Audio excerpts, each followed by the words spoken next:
for that not to be your number one. So I am very much looking forward to this commentary. Perhaps not so much the game, though, given that, of course, Manchester City are the favourites to get all 3 points here at the Etihad. Let's run you through the two teams and we'll get Lee's thoughts on those teams.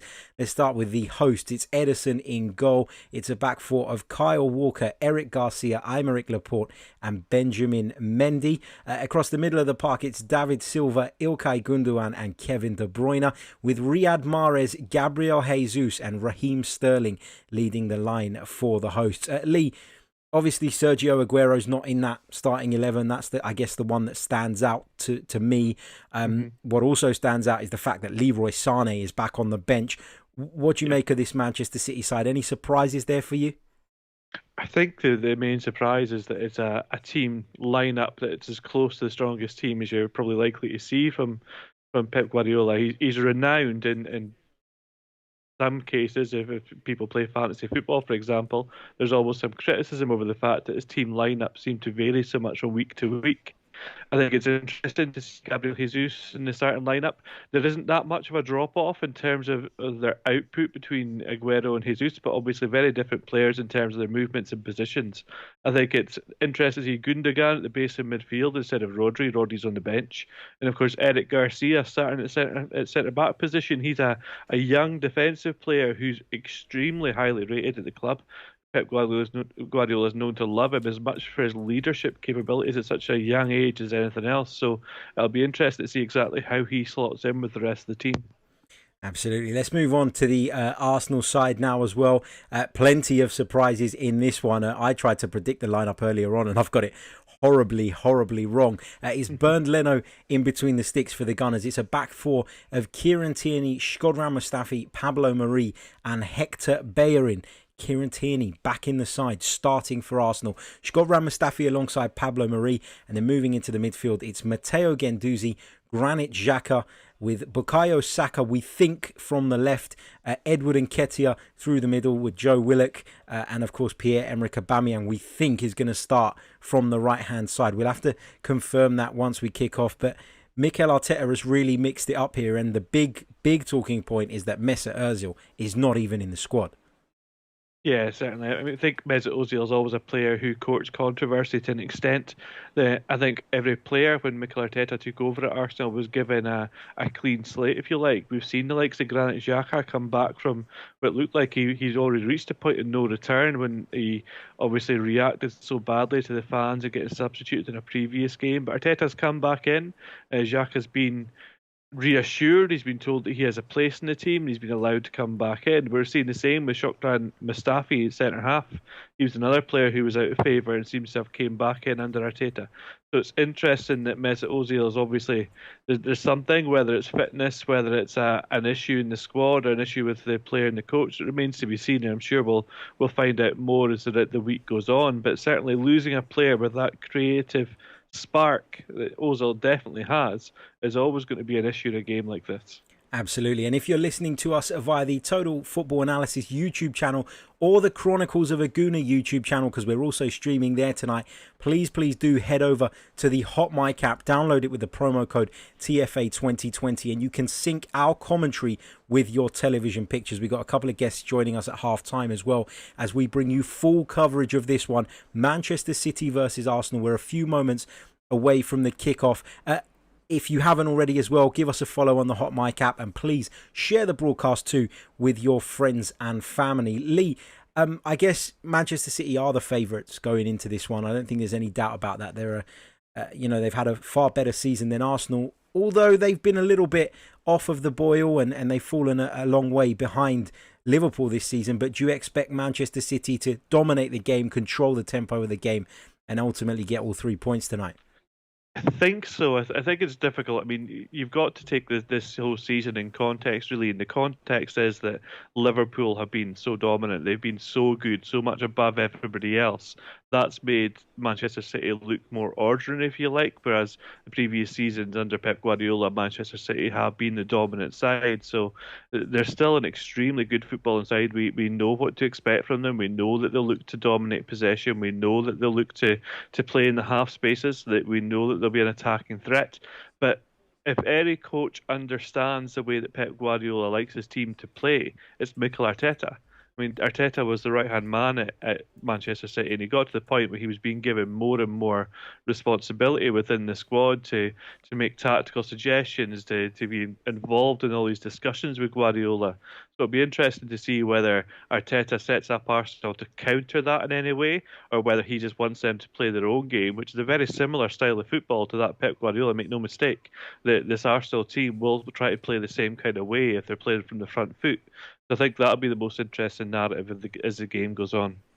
Absolutely. And of course, the Arsenal players are out on the field, and due to the new protocols that have been put in place, the away side are allowed to come onto the field first. As I said, if you're watching via Sky Sports, you can sync our commentary with your television pictures, and that way you will have it all in line and you'll be able to enjoy our alternative broadcast. Of course, all the players are wearing the message of Black Lives Matter on the back of their shirts.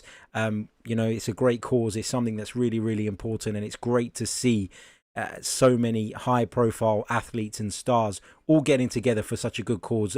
It's a great thing, isn't it, Lee?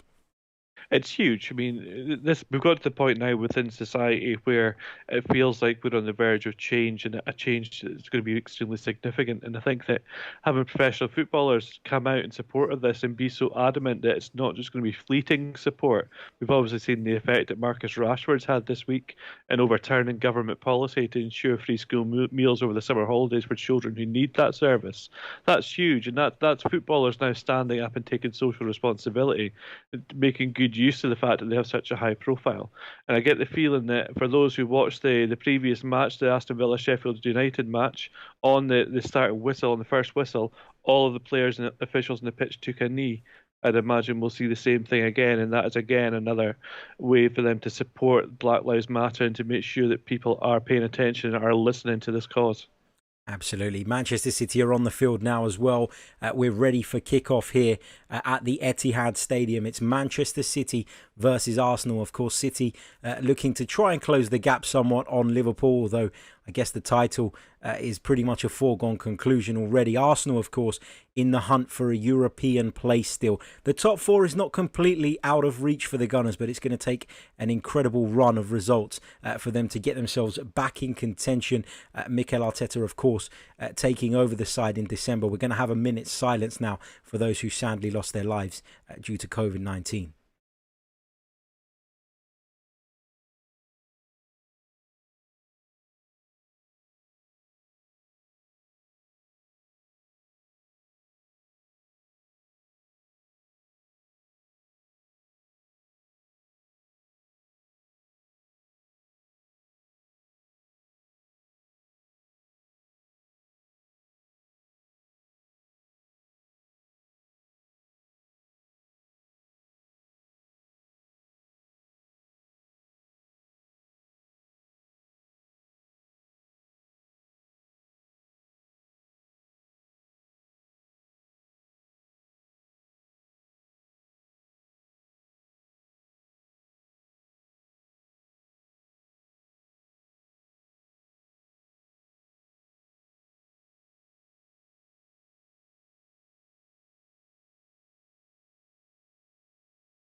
Referee blows his whistle and we're pretty much ready to get underway now at the Etihad Stadium. Of course, Pep Guardiola looking very somber there. Of course, he sadly lost his mother to the virus, which is horrible. It's always horrible to lose someone you love, regardless of the circumstances. But this is something that will have really impacted on Pep Guardiola's life, and you can understand why. He was one of the managers actually who wasn't in favour of the Premier League resuming. And as Lee mentioned, we see the players take to the knee in support of the Black Lives Matter campaign.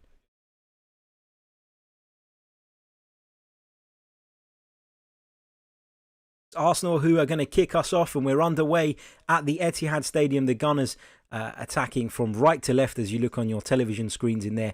Navy shirts with yellow trimmings, black shorts and navy socks. Manchester City shooting from left to right in their traditional sky blue.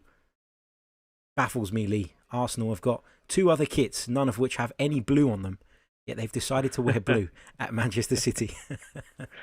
Yeah, there's never any logic to the away kits in football these days, is there? It's interesting to note right from the start that Aubameyang looks like he's playing from the left-hand side and Saka is playing out on the right. Yeah, strange that. Didn't expect that. But he's clearly wanting to have his wingers play with that inverted sort of advantage. Here's Matteo Guendouzi in possession for the Gunners now. Hector Bellerin. Shkodran Mustafi on the ball now. Pablo Mari, of course, on loan from Flamengo in Brazil.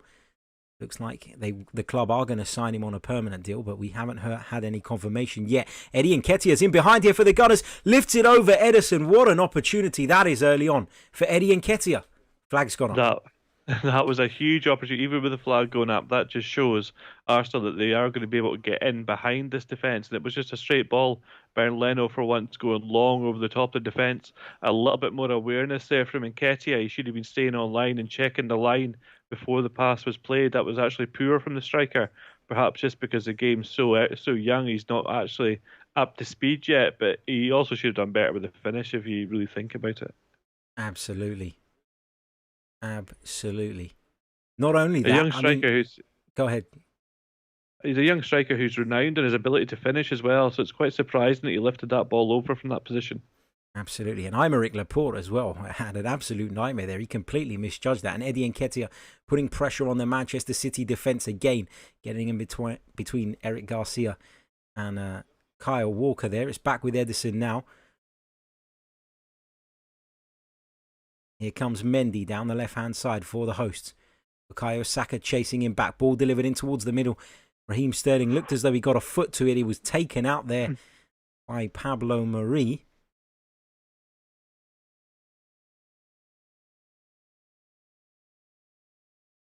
Looks like Manchester City have got a free kick right on the edge of the penalty area here. And I think we can expect to see that quite a lot tonight. You'll see Raheem Sterling playing more centrally. Riyad Mahrez out in the opposite flank on the right-hand side will hug the line a little bit more and try and get one-on-one with Kieran Tierney. But Arsenal are going to have to be careful because of the movements that Sterling will make. Bernard Mendy is capable of getting up and down that left flank and stretching the play from that side, so it gives Sterling the freedom. But this is a great position for Manchester City from this area.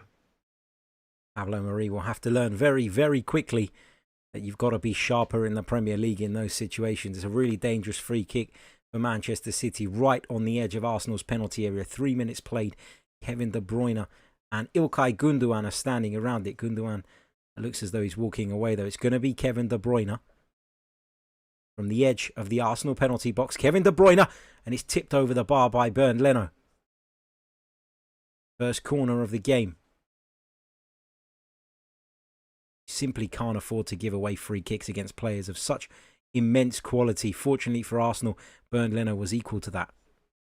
I think, if anything, it was maybe a little bit too close for De Bruyne from that area. Normally, he'd prefer to be slightly further out where you get the dip and the drop on the ball. Absolutely.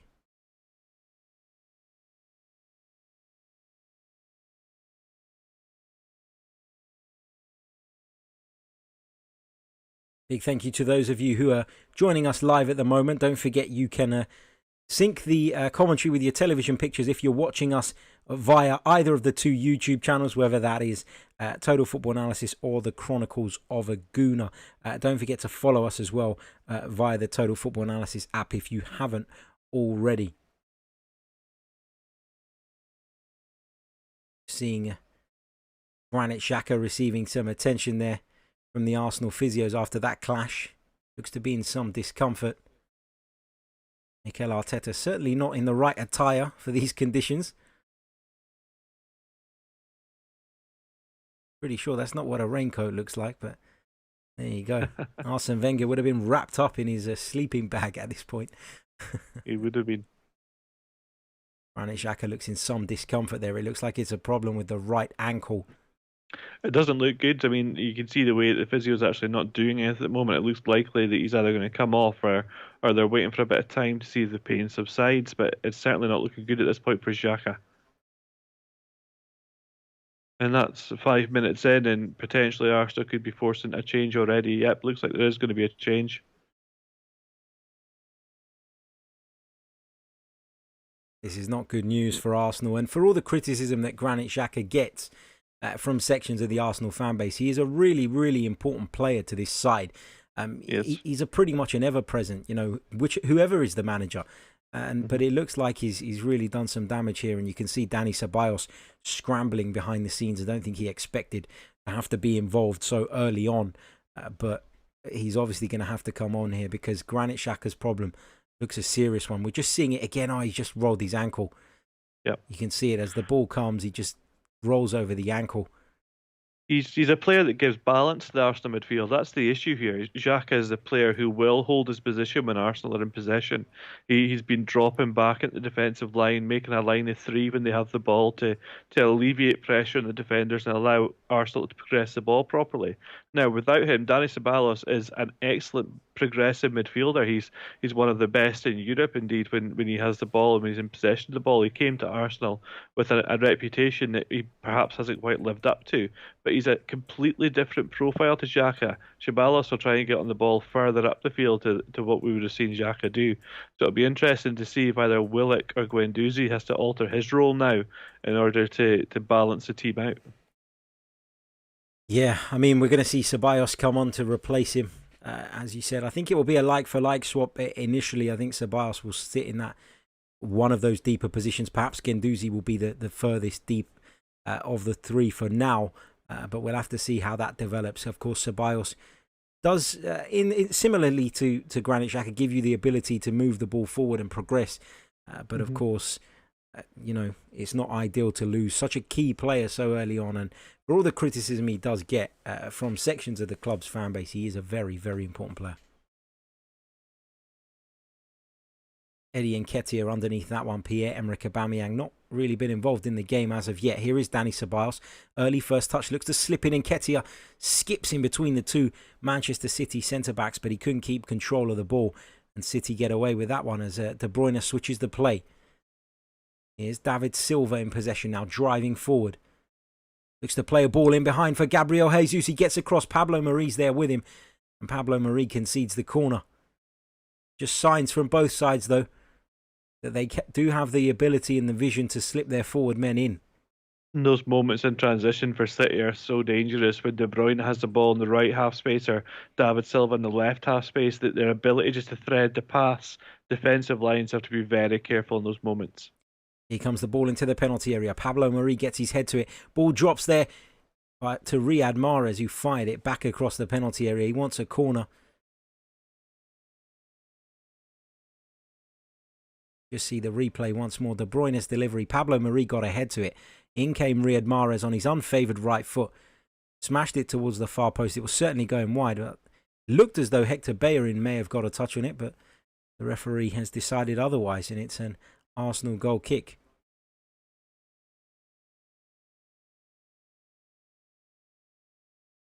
If you're having trouble synchronizing our commentary with your pictures, you can use the manual sync button, and we're currently on the 8th minute and 53rd second.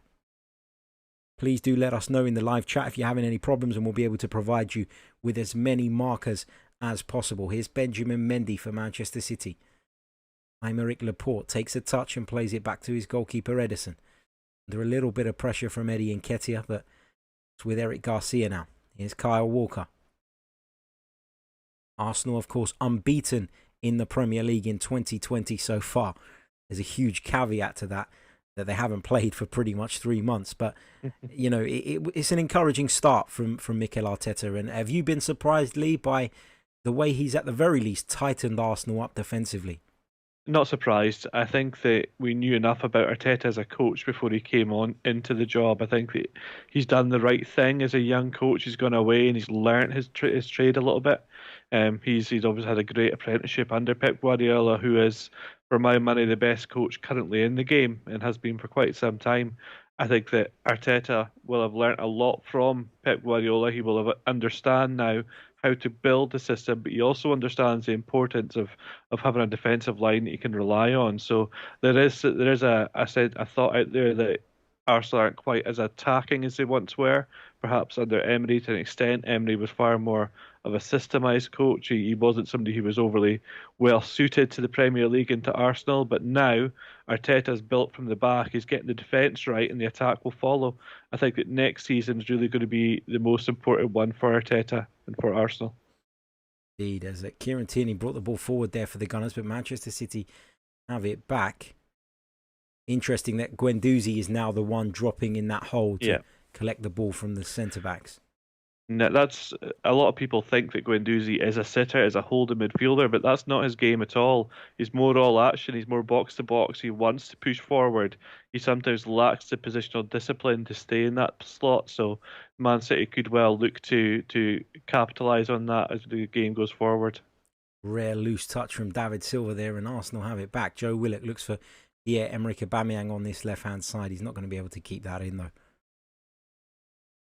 Interesting story today that Aubameyang was close to joining Manchester City a couple of seasons ago before Pep Guardiola pulled the plug on the deal because he wasn't sure about the player's mentality.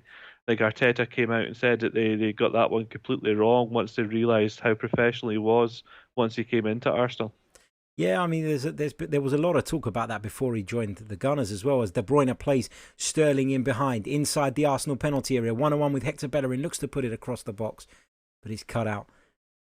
And Arsenal will break away. But yeah, there were question marks about that when he joined Arsenal as well. And given everything that's going on with the contract situation and all the speculation about him potentially moving away, I think he's done really well to just keep his head down and get on with things. He made a couple of comments the other day which were a little bit questionable maybe, but other than that, it's been pretty exemplary, his behaviour.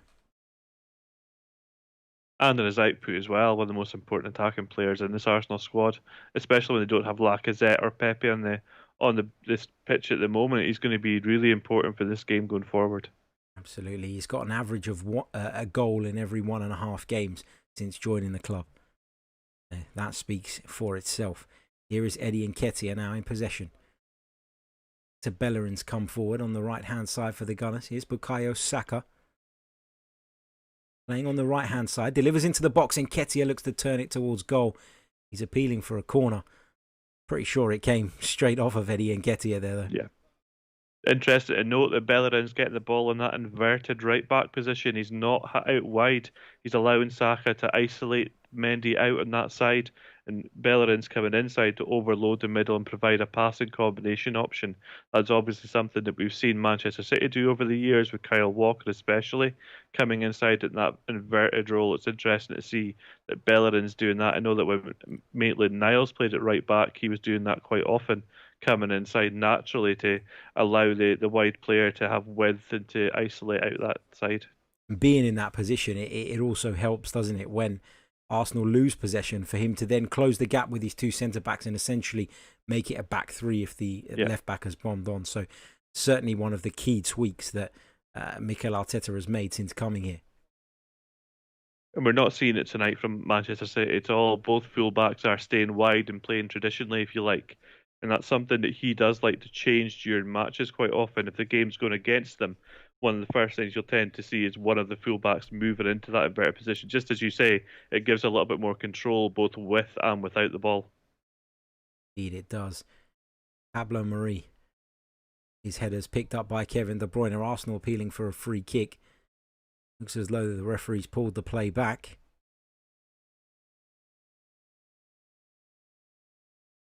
Waiting to see the replay of that. Mari got his head to it. In came De Bruyne, slightly high foot, nothing malicious. I think his eyes were firmly on the ball, but he's caught Danny Ceballos there, and Arsenal have a free kick as a result. Now got a throw in on this far side. 14.5 minutes played at the Etihad. Manchester City 0, Arsenal 0. Here's Shkodran Mustafi in possession.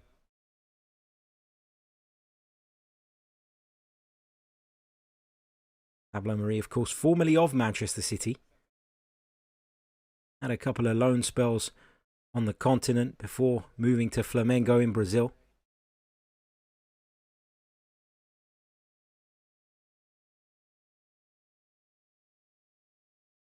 Here's Bellerin. Now Ceballos. Kieran Tierney will drive forward for Arsenal here. Here's Aubameyang on the left. Looks to deliver into the penalty area. His cross is blocked by Kyle Walker, and the Gunners have a corner.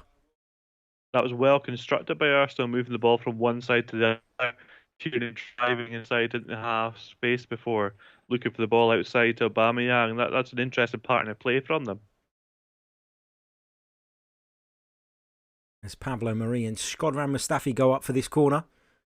Matteo Guendouzi, Pierre-Emerick Aubameyang also in the penalty area. It's Bukayo Saka who's going to take it, left-footed outswinger in towards that near post area. It's headed clear. Only as far as Bellerin. He looks to switch the play back out to Saka. Always a difficult pass there. Gabriel Jesus concedes a throw-in.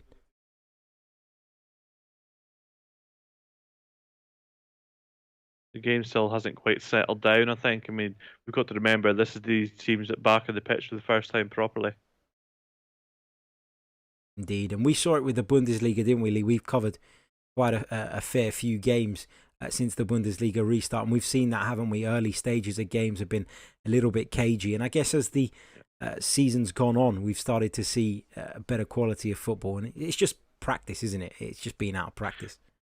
Yeah, it's match practice. It's legs in the game, if you like. They've got to build up their capacity to play at game level. That takes a little bit of time. You can play friendlies, you can play in training, play behind closed doors, get matches against lower league sides if you want to, but nothing really matches the tempo of actual competitive football. We're not seeing a lot of pressure from Man City so far. It's interesting. They're allowing Arsenal to play out from the back, and so far Arsenal are playing around them quite easily without City getting any real pressure on the ball. That's right. Bernd Leno very comfortable in possession at the moment. You can see Manchester City are pushed quite high up the pitch, but they're not applying the pressure, as you say. Leno goes out towards that right flank. City have it now, though, with David Silva. Here's Aymeric Laporte. He's a player that they missed at the, particularly, I think it was October that he picked up the injury. Yeah, massively. Massive miss for Pep Guardiola's side. How much of a difference in terms of points and that the gap between themselves and Liverpool, do you think that would have been significantly smaller had he remained fit? I think it would have been smaller. Whether it would be significant or not, I couldn't say for sure. I think it's quite difficult, especially when you're talking about a purely defensive player. But Laporte is extremely important for Manchester City because he's the one who starts the attacks. He's the player that Guardiola trusts. He likes having a left-footed passer in the defensive line when he's progressing the ball. He likes the way that opens up the field on that side, if you like. But Eric Garcia on this side is just as capable of playing those kind of passes. It's interesting to see the two of them playing together. I think they'll complement one another very, very well. The City backline looks very balanced so far. Here is Riyad Mahrez. Dani Ceballos working hard to help out his left back there. Shown a different side to his game since Mikel Arteta came in, Dani Ceballos. He's shown that he does have a dogged side. He does put himself about and he does work very, very hard. And I don't think Arsenal fans saw a lot of that under Unai Emery. But since Mikel Arteta's come in and he's been asked to play in those deeper positions one or two times now, we've started to see that side of him as well. And that's something that he showed in Spain. I mean, fans of Spanish football will have seen that side to him. He's a player who's very determined, who makes these driving runs through the midfield, plays through the midfield, provides a goal threat, but he also works very hard out of possession. I think that he's got to the stage in his career now, though, that he needs to make a permanent breakaway and go and find a club where he can play first-team football properly and really imprint himself on the club. Whether that will be at Arsenal one day remains to be seen. Certainly based on what we've seen of him in the recent games. I'm not going to say recent weeks because we haven't played for ages or what feels like ages, but he's certainly started to improve, and it'll be a real shame if Arsenal were to lose him now at a time where he's really starting to make a mark on the team. Definitely. I think that Arteta as a coach, you can really bring out the best in him. He's got that. Don't forget that Arteta worked so hard on individual players at Manchester City. He's credited for the improvement in Sterling and players like that and teaching them about space. Here comes Kyle Walker driving forward. Knocks the ball past Pablo Mari. Is past him. Kyle Walker cuts it back. Gabriel Jesus lets it run. Not sure what he thought was behind him there. It looks like Opportunity Murray goes might be begging. hurt. But he pulled up there as Walker went past him. He looks like he's pulled up and holding his leg. To see that once more. Kyle Walker certainly got past him with great ease, didn't he? He It's did pull far up. too easy. You see it there. Whether that's just a slight knock or a strain, I assume he's up and walking. We've not seen him yet. Still down. That's all Arsenal need, having already had to lose Granit Xhaka. Thank God they're allowed 5 substitutes this evening rather than There's 3. no way. There's no way a defensive player should be letting a fullback go past him that easily. I think that the only explanation is that there was a tweak there that slowed him down. But Walker getting into that position is usually far more dangerous. It was a surprise to see him waste that opportunity. Well, Mikel Arteta's players are dropping like flies, and we've only had 20 minutes here at the Etihad. First, Granit Xhaka with what looked like a relatively serious ankle problem. He's had to make way. He's been replaced by Dani Ceballos, and it looks as though Pablo Mari is in some discomfort here as he confers with the club physio. David Luiz preparing to come on here. It looks as though the decision has been made. Yeah, the board's out to make the substitution, I think. Players are having a drinks break just now. I believe that they're mandated to have one drinks break halfway through each half. I understand why they do that in Spain, given the temperatures, but on a rainy night in Manchester, is that really necessary? No, potentially not.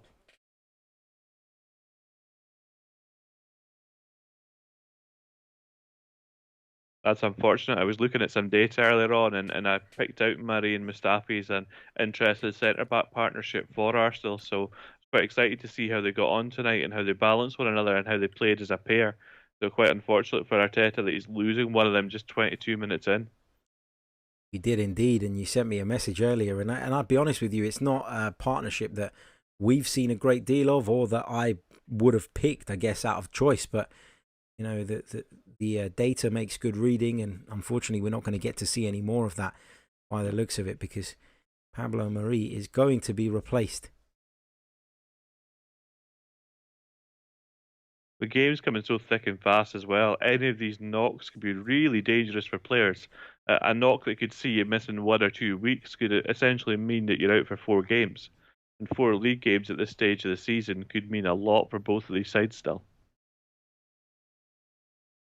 We were always going to get injury problems given the break that these players have been forced to have. We were always going to have fitness issues, but I don't think even Mikel Arteta quite anticipated this kind of start. 23 minutes in, he's had to lose 2 key players. David Luiz is going to replace Pablo Mari, and of course he's another one being linked with a move away from the club. It recently came to light, of course, that David Luiz had only signed a 1-year deal with the Gunners, to a lot of people's surprise. And yeah, well, it'll be interesting to see how that situation develops as he automatically looks for that long pass. David Luiz is so good at that, picking out people.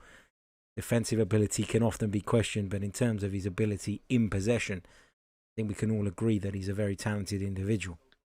Certainly, he's got good leadership qualities as well.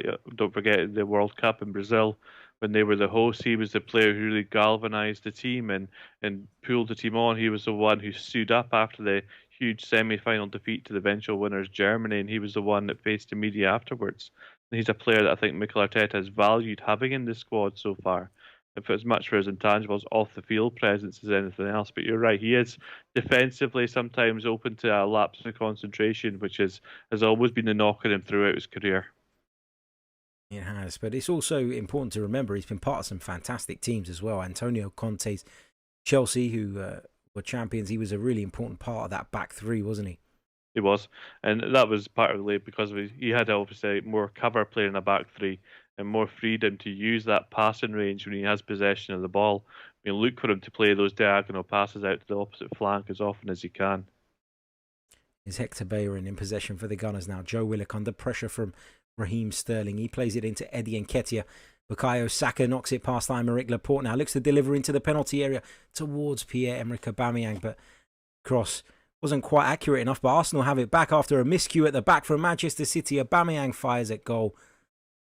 Never troubling Ederson from that distance, though. Ambitious effort from Aubameyang, but worth taking on.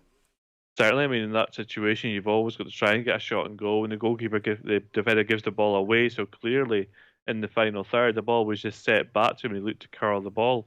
Again, a little bit more match practice. He might have been sharper in the finish there, but it's a great build-up play on the far side from Arsenal there. And Nketiah coming in and playing with Saka and interlinking. And that's something that we don't necessarily associate with Eddie Nketiah too much. He's got a reputation as a goal scorer, as a poacher, as a penalty area player. But obviously, he is capable of dropping back at the midfield and linking play. Don't forget, guys, if you're watching us via the Chronicles of a Gooner YouTube channel or the Total Football Analysis YouTube channel, come over to the Hot Mic app, download it with the promo code TFA2020, and you can sync our commentary with your television pictures. A big hello to everyone watching us on those two channels. I can see there's plenty of you watching us over at the Chronicles of a Gooner. Come over to the app, and of course to those of you watching on Total Football Analysis. If you are watching via the YouTube channels as well, don't forget to hit the like buttons on there as well. That does really, really help, and we thank you for your continued support. Here's Bernd Leno in possession for the Gunners. Seen a lot of the ball early on. Bernd Leno not under any real pressure. Looks up, looks to play it long in the direction of Eddie Nketiah, but Aymeric Laporte gets his head to that. Here's David Silva into Raheem Sterling. Nice touch, lays it off for Kevin De Bruyne. He's got Mahrez to his right, decides to use him eventually, but Dani Ceballos had tracked his man really, really well. Here's Kieran Tierney now, looking for Aubameyang. Loose pass, Walker gets it back, and Arsenal managed to crowd him out eventually. Guendouzi almost walking into trouble there. You can see him barking out instructions to his teammates. It's interesting because there's no pressure on the ball here from Man City. They're content for Arsenal to have possession in that area. They're almost looking to force Arsenal to play that longer pass. They're confident they can win the ball back from that pass from Arsenal. They're just trying to prevent them from playing at the midfield and building up in that way. And so far, it's working. Arsenal are starting to look more and more for the longer pass to the striker. Given the pace Arsenal have up front, though, that feels like a risky game plan. Well, we saw in the first minute that Nketiah got in from one of those long straight passes. It went over the head of Laporte. Laporte misjudged it, and Nketiah was in. He was adjudged offside, but a yard either way, and suddenly that's a very good chance on goal. So the threat is there, but it seems to be a definite part of the game plan from City. Normally, you'd see them be more aggressive in the first pass from the goalkeeper at the centre backs, but in this instance, they're sitting off the centre backs as well and allowing them to either go back to the goalkeeper or looking to make them play long. Manchester City have a throw-in on this near side. Lee, what have you made of the crowd noises being applied by the television broadcasters? I think it's made a wonderful difference. I'll be honest with you, I switched it off earlier on when I watched the first game this evening. I switched channels to the channel that didn't have it. It felt a little bit manufactured to me. There was a point where there was a nothing free kick in the Sheffield United Aston Villa game, and whoever was controlling the crowd noise made it sound like it was a shot from the edge of the 18-yard box. I understand it. I understand some people prefer it. I don't mind the quiet. I quite often don't actually have commentary on if I'm not a fan of the people who are commentating in a game. I will turn it off if it's full of cliches, for example. I won't watch, so I don't mind watching the game in quiet. I just need to have some sort of flat bed of sound, even if it's just a basic crowd ambience that never changes. Even then, for me, that's better than nothing. Yeah, I think I was broken by the World Cup in South Africa with the vuvuzelas. After that, it's never been the same for me. Willock puts it into the penalty area for Arsenal. Kyle Walker will chest it down to Ederson. It wasn't quite as accurate as he'd have hoped, but Ederson manages to gather it anyway. Thank you to those who have commented on my new look as well, who are watching us via the video.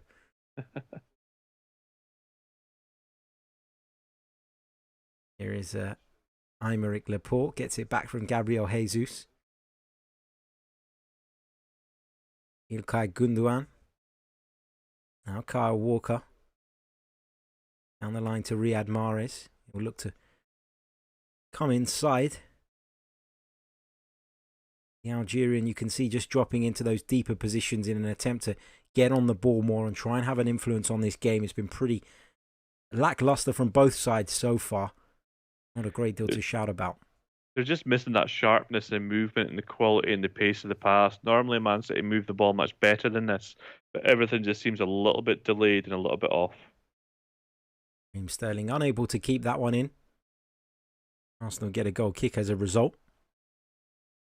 Don't forget, if you don't follow us on the app already, hit the follow button. The more followers, the better. And that way, you will never miss a notification of our upcoming broadcasts. Going to be bringing you live coverage as well on Friday evening of Tottenham Hotspur versus Manchester United. Jack Cunningham will be in the commentator's seat with David Symeou, who you're going to hear from at half time, actually, in the analysis seat. Here is David Silva.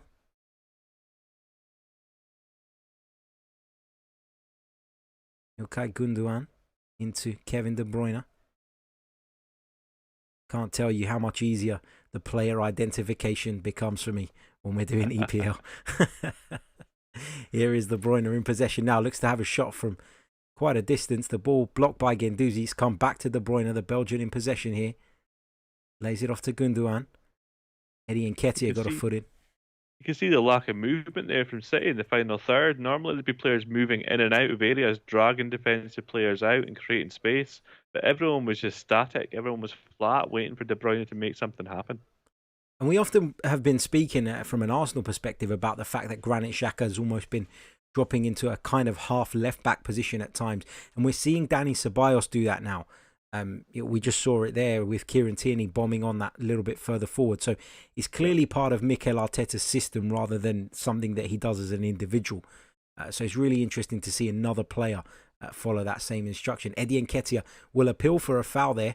Referee waves it away. Aubameyang putting pressure on Kyle Walker and he hooks it clear eventually. I think these little things that we've seen from Arteta are all really interesting. The inversion of the right back, playing more centrally to add control.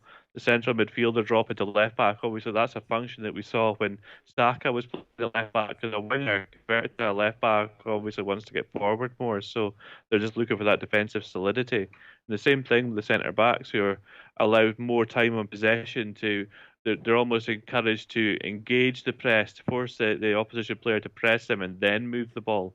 Everything just seems to have a little bit more intent behind it under Arteta.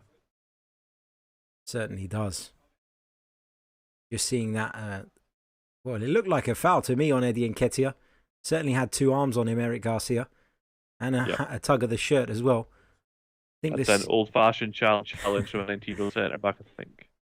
Yeah, I think that Eddie Nketiah had a case there, but I would say that. Don't forget, guys, you can get your questions in via the live chat feature, and we'll come to those at half-time. Here's Bukayo Saka, but Aymeric Laporte gets a foot in, prevents the winger from receiving the ball. Here's David Silva driving forward for Manchester City. He's got Sterling on the outside of him, uses him. Sterling inside the box now, fires towards goal. Good save from Bernd Leno. Parries it to his left and it's gone out for a Manchester City corner. A sighter there for Raheem Sterling. Just a sign of what he can do if you allow him the time to get into the box and shift the ball onto his favoured right foot. He's so dangerous even in those areas because he can come inside or go outside equally well. So as a fullback, you really have to be balanced at all times and be ready to move either way. It's Riyad Mahrez who's going to take the corner. Kevin De Bruyne is gone in case he wants to play it short. De Bruyne walking away now though. Mahrez does play it short, but to Kyle Walker instead. City maybe look to change the angle here. It's back with Mahrez. Can he get the ball into the box? Bukayo Saka's done well to prevent the cross coming in. Here's De Bruyne. How frustrating must that be as a centre-back? You go all those yards forward and the ball doesn't even come in the penalty area as David Silva finds Gabriel Jesus. He's got it back. He's got Mendy on the outside. Will he use him instead? He plays it inside to Silva. It's a good effort and another good stop from Bernd Leno. That was much better for Man City there, moving the ball better, waiting for the angles and looking to penetrate into the penalty area. Very good save from Leno. Brilliant save from the German. Good work from Manchester City to fashion the opportunity, though. Just signs that they're starting to up the tempo a little bit. Here's Riyad Mahrez again. He's got 2 for company this time. He lays it off to Kevin De Bruyne, and he's forced all the way back. Opportunity for Arsenal to get a little bit further up the pitch.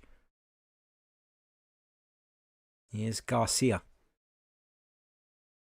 to De Bruyne, who's appeared on this right-hand side. So fluid in terms of his positioning, isn't he, Kevin De Bruyne? He's got that license to go anywhere. Hugely. And that's an important part of the City system. They have one midfielder, the 6 who sits, so it's Gundogan in this match. But Silva and De Bruyne can really be anywhere. Silva tends to isolate himself more in the half space these days, but De Bruyne could be anywhere in this right side of the pitch at any given time. Here is De Bruyne. Now to Raheem Sterling. Back to De Bruyne. Looks to help it on to Gundogan, but Arsenal win possession back. Can they spring a counter-attack here? Here's Kieran Tierney. Pierre-Emerick Aubameyang's on his bike, but would have just strayed offside there as Tierney looks to switch the play towards Saka, but there's Laporte again. The opportunity was missed there. The pass should have been played quicker. Aubameyang was through. The pass just has to come that little bit quicker for the man in possession. He needs to look up and have the awareness to find that run. Here is İlkay Gundogan.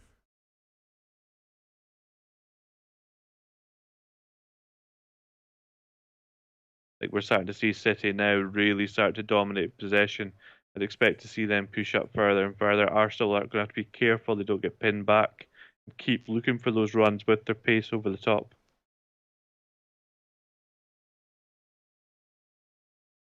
Here is David Silva under pressure from Bellerin, but he escapes the right back's attentions. Here's Raheem Sterling now, plays it inside. David Silva manages to somehow dance his way through. David Silva lays it off to De Bruyne on the edge of the box.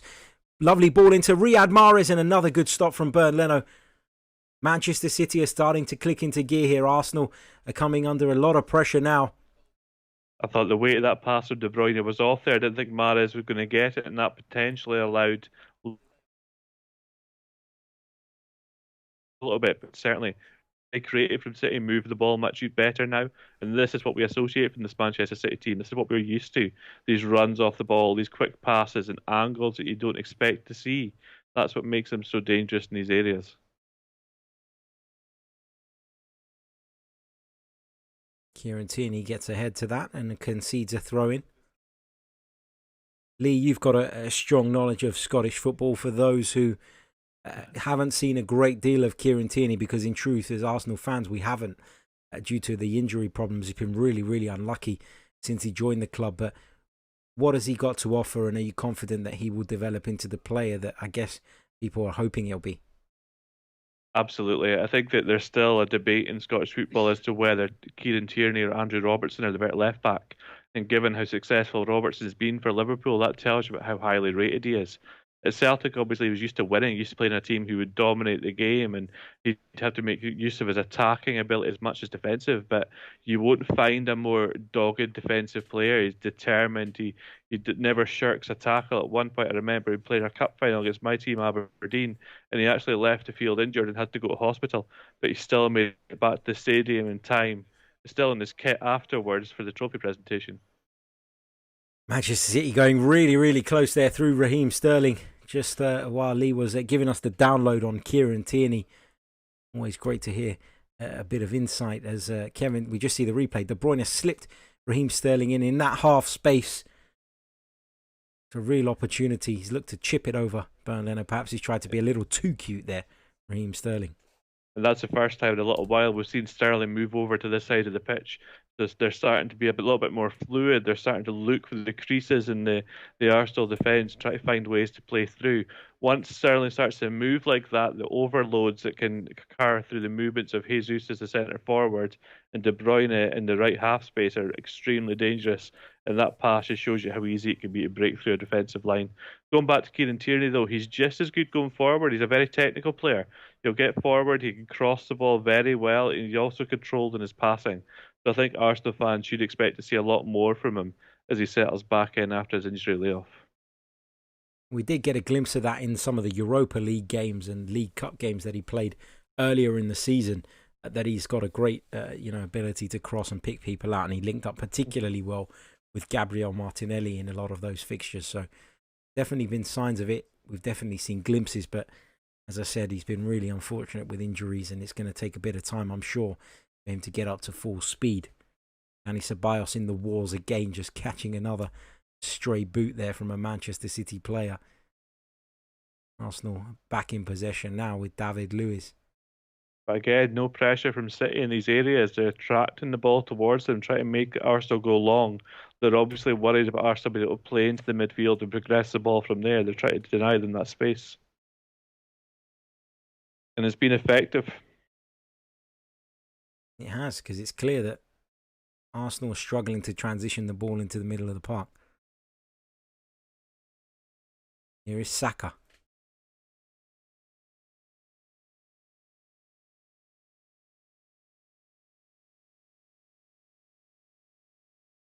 Seeing that David Silva effort again. Done everything right, David Silva. He kept it low. He went across the goalkeeper. Bernd Leno was equal to it. David Silva's never been a great goal scorer, but that's probably one of the only knocks you can really have on him as a player in the Premier League.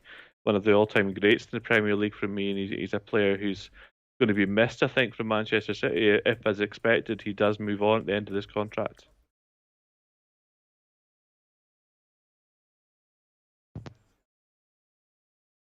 Here's Eric Garcia, plays it into Kevin De Bruyne.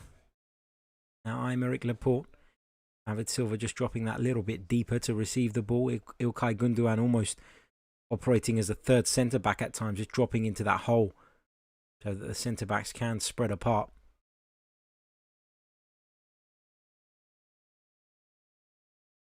Kyle Walker penalised there for a foul on Kieran Tierney. Not pleased with the decision. We're just seeing the replay. Looks a little bit soft to me, but... Yeah, just showed him his back a little bit to try and move him off the ball. Tierney went down a little bit hard, but obviously bought the free kick. Perhaps an opportunity for Arsenal to get the ball in the penalty area.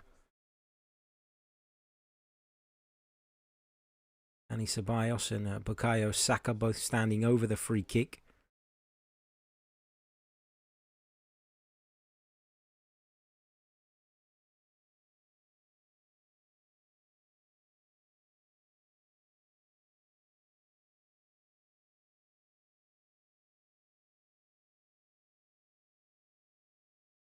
Ceballos steps over the ball. Saka delivers towards that far post. In comes Shkodran Mustafi. Just couldn't make contact with the ball. But Mustafi's often very dangerous in the penalty area for all his defensive faults. He does get on the end of set pieces very often, Shkodran Mustafi. Yeah, he's got a really good timing in the run. That's the main thing. I mean, the ability for players in these positions, it's more about anticipation than anything else. It's something that you can't really teach for defenders to be able to get on the end of their set plays. They've got to understand the flight of the ball and be able to time their runs well. Raheem Sterling just easing Hector Bellerin off the ball there, and Manchester City will come forward with it. David Silva forced to check back. Benjamin Mendy lays it off for Laporte. Not sure if it was entirely intentional, but there you go again. Doozy goes down under the challenge of Gundogan. A clear push there from the Manchester City man. Arsenal look to take it quick and release Aubameyang, but the referees, I think, pulled it back.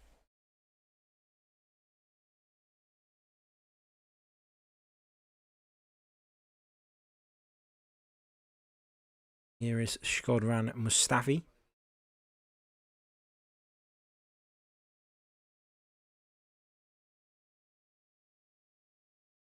David Luiz once more. It's clear, isn't it? As soon as Arsenal try to move it into the midfield, the pressure starts being applied by Manchester City. But in this area, they're absolutely fine to have the ball. Yep.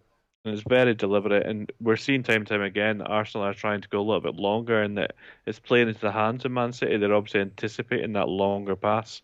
We saw just earlier on that movement, Ceballos moving from the left back position where he was positioned. He came into the half space and then got the ball from the defender, but just gave it straight back. So obviously that there's no easy connections for Arsenal in those areas, and that's why City are able to press up and try and win the ball in transition.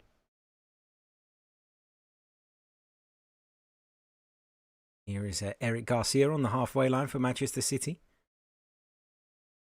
To Gabriel Jesus, back to goal, looks to turn. Shkodran Mustafi came in behind a little bit too strongly, according to the referee.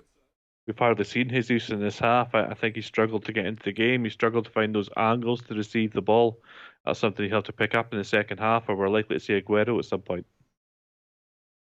Of course, Manchester City possess an array of attacking talent that they can call upon should they need to do so. Mahrez with a clever free kick towards Kyle Walker. There was Eddie Nketiah and he was alert to it.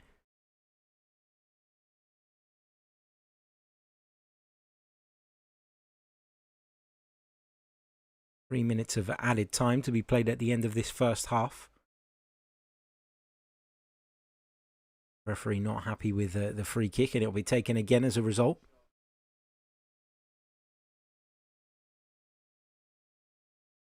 Difficult angle this, isn't it? To get it into the penalty area. There's always that issue where, you know, you don't quite have the angle to try and pick someone out. De Bruyne, if anyone could do it, he can. Yeah, quite. And in that angle, you have to really float the ball. You can't hit the hard, flat delivery that a lot of teams favour that catch defenders out. So it's easier to defend from those kind of crosses from that area. Here is Kyle Walker on the ball now. In that inverted fullback role, at least momentarily, that Lee was talking about earlier on. David Luiz with a miscue once again. And there's Raheem Sterling, and Manchester City have the lead. And it's a David Luiz mistake. Arsenal will be furious, but there was Raheem Sterling to pounce on the error. David Luiz is at it again. That was a huge error. You saw, as you say, Kyle Walker received the ball in that half space in the inverted pull-back position. We talked about the fact that De Bruyne can pull out to the wide area, looks for space, and his delivery is usually very good from that area. In this instance, though, David Luiz should have easily cut that out and cleared the ball. The run from Sterling and behind was more hopeful than anything else, but as soon as he had the time and space to collect possession, there was always going to be one outcome, and that's a good goal for Man City. An important goal from them just before halftime, and that completely changes the game state for both coaches going into their halftime talks. Manchester City take the lead right on the stroke of halftime. Mikel Arteta will be bitterly disappointed at the nature of that goal, though. And you're absolutely right. It's an excellent finish from Raheem Sterling. He makes no mistake in front of goal. But you simply cannot make errors like that at a place like the Etihad. No, and even more frustrating, I think, for Arteta that David Luiz wasn't even on the pitch at the start of the game. It's only on because Mari picked up an injury. Not to say that Mari wouldn't have made that slip, but you can't say for sure. And that'll be something that is certainly going through the Arsenal coach's mind at this time. Here's Aymeric Laporte from Man City. Go ahead, mate. We talked about the flexibility that Manchester City have with De Bruyne and Walker, these players that would play in different positional slots. And that's why it's so difficult to mark them and pick them up and defend against them for the whole game. Because at any given moment, they could pop up at any part of the pitch and then deliver that kind of quality from wide areas. That makes it extremely difficult to defend. Here's Guendouzi. He's been penalised.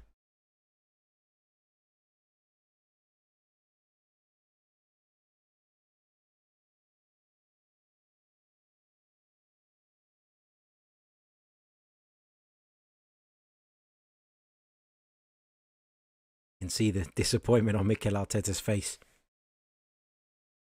Understandably, I mean, we both mentioned the fact that it looked as though City were starting to dominate the ball, but still to concede a goal like that will be heartbreaking at that point. Absolutely. The half-time whistle's gone here at the Etihad. It's Manchester City 1, Arsenal 0. Raheem Sterling with the only goal of the game so far after a David Luiz error. Of course, David Luiz didn't start the game. He had to replace the injured Pablo Mari, as Ceballos had to replace the injured Granit Xhaka. A couple of casualties for the Gunners, and they've conceded a goal right on the stroke of half-time. Plenty for Mikel Arteta to think about. We're going to take a short break. We'll be back in just a couple of moments' time, and we'll be joined by a couple of guests to get their take on the first 45 minutes.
Good evening and welcome back to Total Football Analysis's live coverage of the Premier League. It's Manchester City versus Arsenal this evening. The hosts currently lead the Gunners by a 1-0. Raheem Sterling with the goal right on the stroke of half-time after a David Luiz mistake. We're joined by two wonderful guests. I'm joined by David Symeou from Total Football Analysis and football journalist and Manchester City fan, James Thompson. James, I'm going to start with you, mate. What have you made of Manchester City's first half performance? Is it as you expected, a little bit rusty, but the quality shining through in the end? Yeah, I'd say you're a bit spot on there. First sort of 20 minutes or so started off a bit rusty with, both teams, I'd say, getting for the feel of the game, and then two of Arsenal's injuries sort of breaking the play up a bit. But around the half-hour mark, City started to get into the stride a bit. They started pushing forward, getting the possession around the midfield, and that's when, Bernd Leno sort of turned up with his star save that sort of saved Arsenal, really, just for Sterling to capitulate on David Luiz's mistakes for the goal, really. So not too bad. I'm expecting a decent second half, though, but all good so far for City. Indeed, City will be the more pleased of the two sides, of course, given the scoreline. David, what have you made of that first half from a tactical perspective? Have you been? Lee's been saying in the commentary that he's been surprised by City's approach in terms of allowing Arsenal to have the ball at the back the way they have. What have you made of the way that the two teams have set up, and how have you enjoyed the game? Yeah, no, I totally agree with Lee, and I think that it's been interesting to see City do that whilst keep a very vertically compact shape. We're seeing very little space between the midfield and the front line, but a fair bit of space between the midfield and the defence. And Arsenal's just struggling to get the ball into that area. I mean, if they can find a way, then perhaps they'll start opening City up.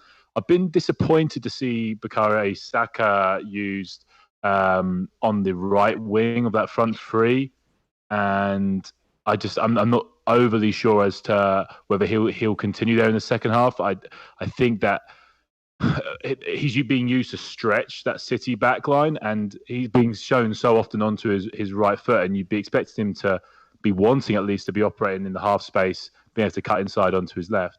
Yeah, I mean, one of the impressive things about Bukayo Saka has been his ability to bomb up and down that left-hand side. And when the team was announced an hour before kickoff, I think that the general mood on Arsenal Twitter, as I call it, was that everybody was excited to see Saka and Tierney combine on that flank. So we've been a little bit disappointed to see that Tierney and Saka aren't playing on the same side. Aubameyang has shown that he can play from the right in the past. So, myself and Lee were discussing it previously as well, and we were surprised to see that. Lee, I mean, what do Arsenal need to change to get themselves back in this game? Is it just simply a case of upping the intensity, or would you like to see them make some tactical tweaks? I think David touched upon it there. They need to find a way to access that space that City are leaving them between City's defensive line and midfield. When Arsenal are in possession, they're obviously looking to play into the midfield. That's why their build-up's so slow, and that's why Man City are sitting off them and allowing them space. Pep Guardiola has obviously judged the fact that Arsenal would look to play into the midfield and then progress from there, and they've stuck to that throughout the first half. They need to find a way to be direct but be accurate with those passes from the defence. They can't just launch the ball over the top all the time. It might be successful once, maybe twice. You might get onto the ball, but it's very difficult. They need to access those spaces to turn the rest of the City block back, and then to be able to access and play in those platforms in the middle. James, looking slightly further ahead, let's talk about Manchester City, of course. They have this, European ban potentially looming over their heads. But is the focus now this season about getting everybody back to fitness now with a view to going and pushing on and trying to win the Champions League? Do you think Pep Guardiola's got a bit of an advantage in that he's not under pressure necessarily to get the results? It's now about fitness because the title's gone, isn't it? Yeah, I'd say he would be looking at squad fitness and the sort of fitness of individual players. I think, for example, today with Eric Garcia and Laporte starting with each other, I think that's what Pep has an eye on for the future, because I don't think he's got that much confidence in Otamendi. I know he's a fan of Stones, but he's shown he's not, that consistent throughout the season. So I think that's a part of thing that they will be looking for, especially for the future.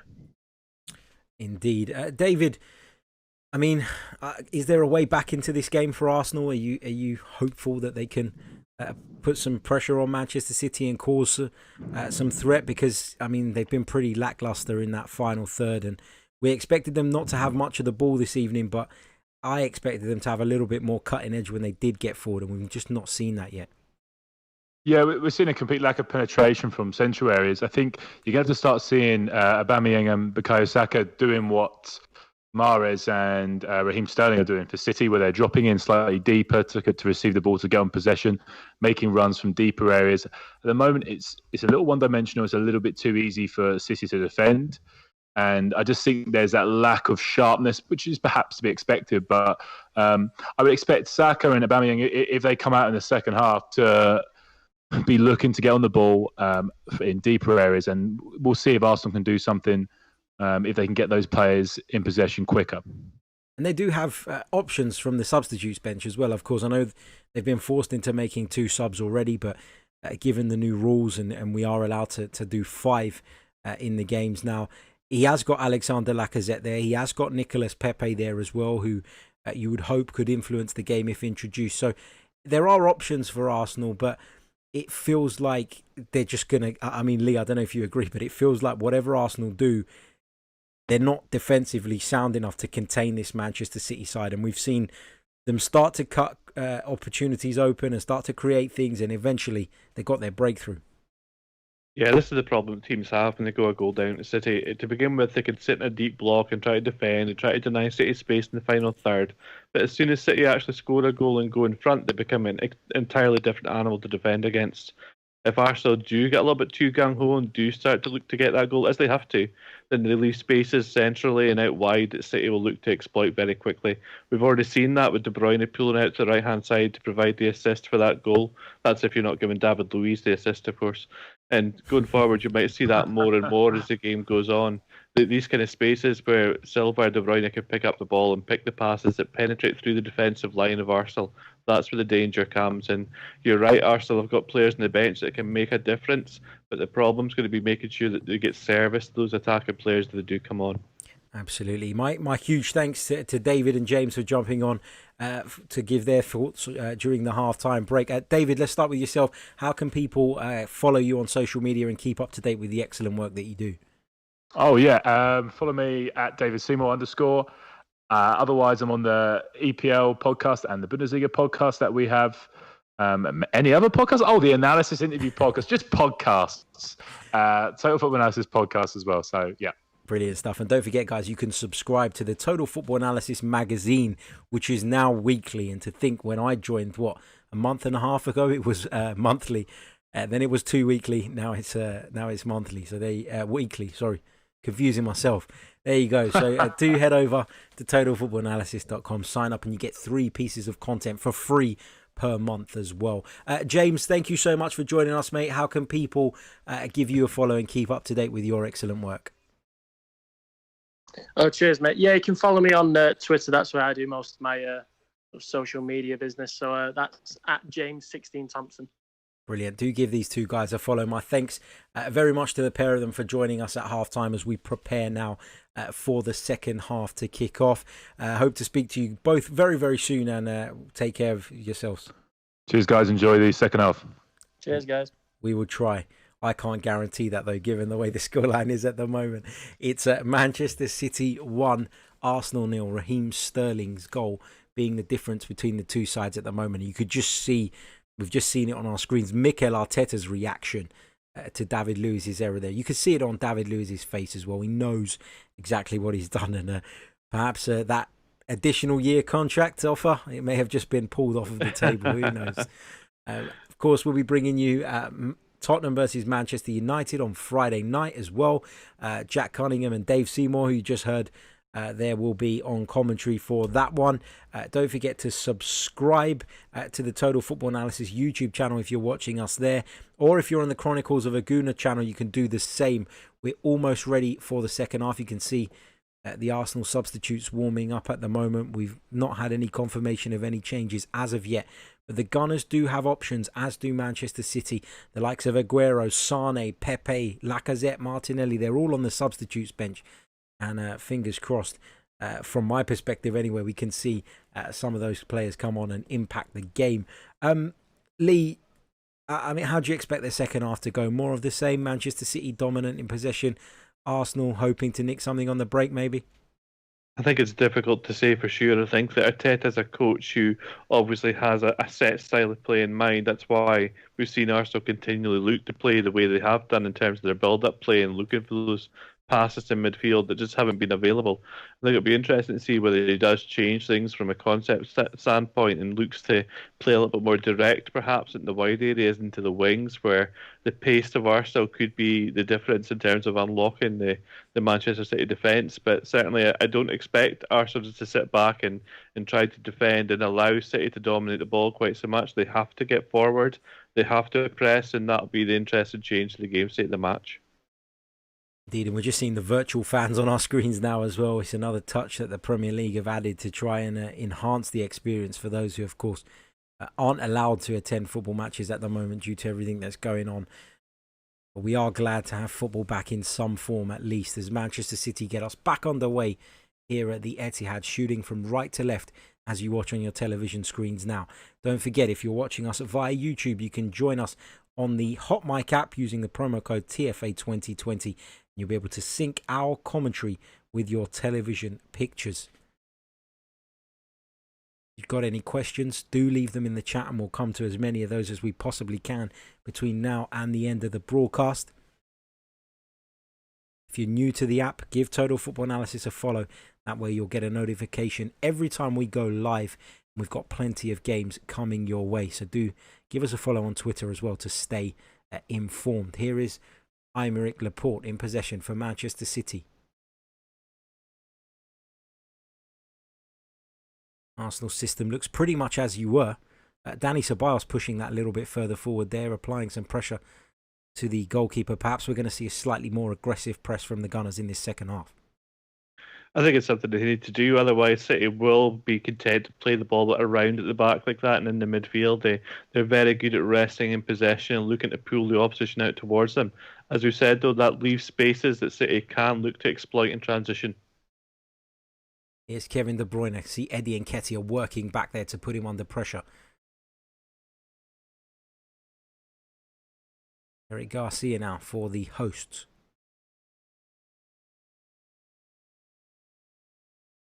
Ederson goes long. Direct ball over the top for Jesus. Took a touch. Apologies, it was Mahrez there who drifted in from that right-hand side. What a pass that was from the goalkeeper. Ederson has that capability, the ability to reach any point of the pitch with his vision, his passing range. And you saw it there. City were a little bit slow in build-up. They were under pressure and the ball went back to the goalkeeper and Ederson simply took a touch and then played a long diagonal pass. And that's the danger that he gives City. He's not only a player who's comfortable in tight areas and possession as a goalkeeper, but he can play progressively in that way. Pep Guardiola was very specific about wanting a goalkeeper with that ability, wasn't he? Yep, when he came to Manchester City, he pushed Joe Hart out the door almost immediately. Eddie Nketiah wins it back from Laporte there, who's been caught further up the field than he would have liked. Here's Bukayo Saka on this right-hand side, driving at Benjamin Mendy. Ball in behind for Joe Willock, who joined him in the attack, but Mendy picks up the loose ball and clears it. You see Bukayo Saka doesn't look anywhere near as comfortable. It was a great point from David at half-time when he's playing on that right-hand side. Here's Kevin De Bruyne. Looks to shoot towards goal. Tierney got a foot in. Ball's broken to Mahrez anyway. Here's Gundogan in possession now. Under pressure from Willock, but he finds Mendy anyway.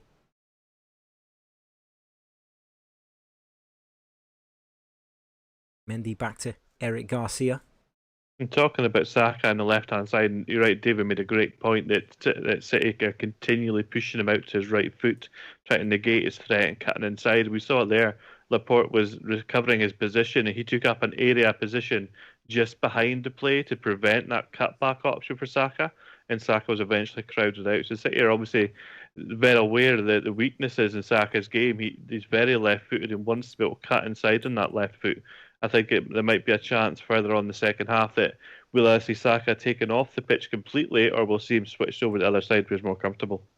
Here's Riyad Mahrez getting in behind David Luiz, who's pulled him back, and the referee has pointed to the spot. Arsenal have conceded a penalty, and it's David Luiz who's at fault. That's just another example of calamitous defending. Very difficult in that area once you've been rolled by the striker and the striker has penetrated the penalty area, but still to pull the player back like that, you know you're going to give away the penalty. Sometimes you have to wonder, really, is it worth it in that area? Certainly had an arm on the shoulder. I've seen worse, but once he gets the wrong side of you, if you've got your arms on the player, you're always likely to concede a penalty. It's terrible decision making from David Luiz once again. He's been sent off as well. Arsenal are down to 10 men. It's a nightmare start to the second half. And Mikel Arteta will be absolutely furious with David Luiz. He's come on. He's conceded the first goal. Cost them, I should say, the first goal with a stupid error. And now he may have cost them the game. And so apparently there's not a double jeopardy rule. I thought there was a ruling in place that if a player conceded a penalty, he wouldn't be sent off for the same offence, but it's happened this time. I thought that too, but there was some slight tweak made to that rule, if I'm not mistaken. De Bruyne tucks it away, bottom corner, Bernd Leno goes the wrong way, and Manchester City have doubled their lead just 5 minutes into the second half. It's City 2, Arsenal 0. David Luiz dismissed.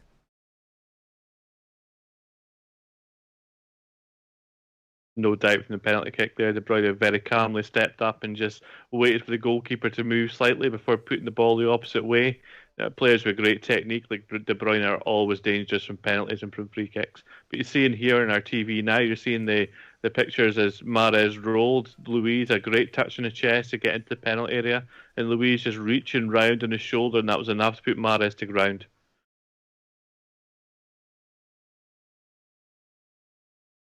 Pure stupidity from David Luiz. And now Arsenal have to find a way to reshuffle to fill that hole and still find a way to try to get back into this game. Staffy goes down there. Looks in discomfort, and Arsenal can't afford to lose another player to injury.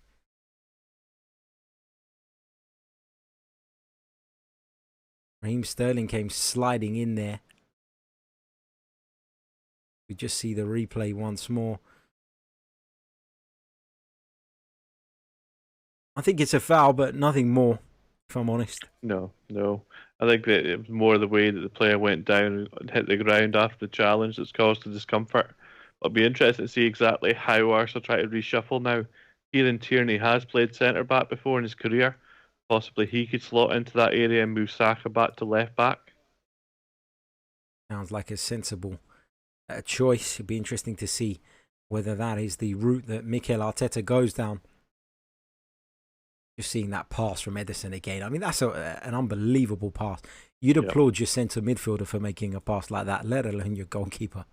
I think that's what you would term a quarterback pass from that area, the ability to find all areas of the pitch like that. And you see how simple it is for him to just play those passes in those areas. I mean, the more I see the red card from David Luiz, the more I think it's slightly harsh. Is that just me being a little bit, I've got sort of my Arsenal hat on when I'm saying that, but feels like, he has impeded the player, but the red card as well. Yeah, I think that's the point for me. To give the penalty is one thing, but to send the player off at the same time, I think was maybe a little bit far. Especially, I don't believe that Luiz was already on a booking. I think that was a straight red card.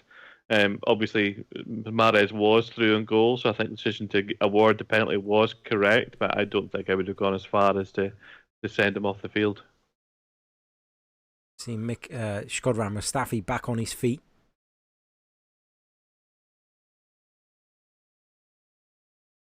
And I mean, I'm not a fan of necessarily of managers throwing their players under the bus, but I'd like to see Mikel Arteta in the post-match interview, in the post-mortem, be honest about, when his players have made errors like that and apply some pressure on them, because I feel like in previous years that's not been the case at Arsenal, particularly under Arsene Wenger, where he would just take the crap for everybody, and it would be nice to see a manager, hold his player accountable, and I think the fans will have more sympathy for him that way as well.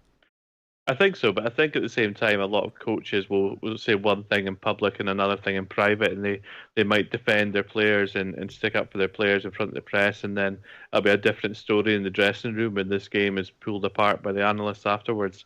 I think that there's no doubt that Arteta will be fully aware that Luiz has cost his team two goals there, and now a man down.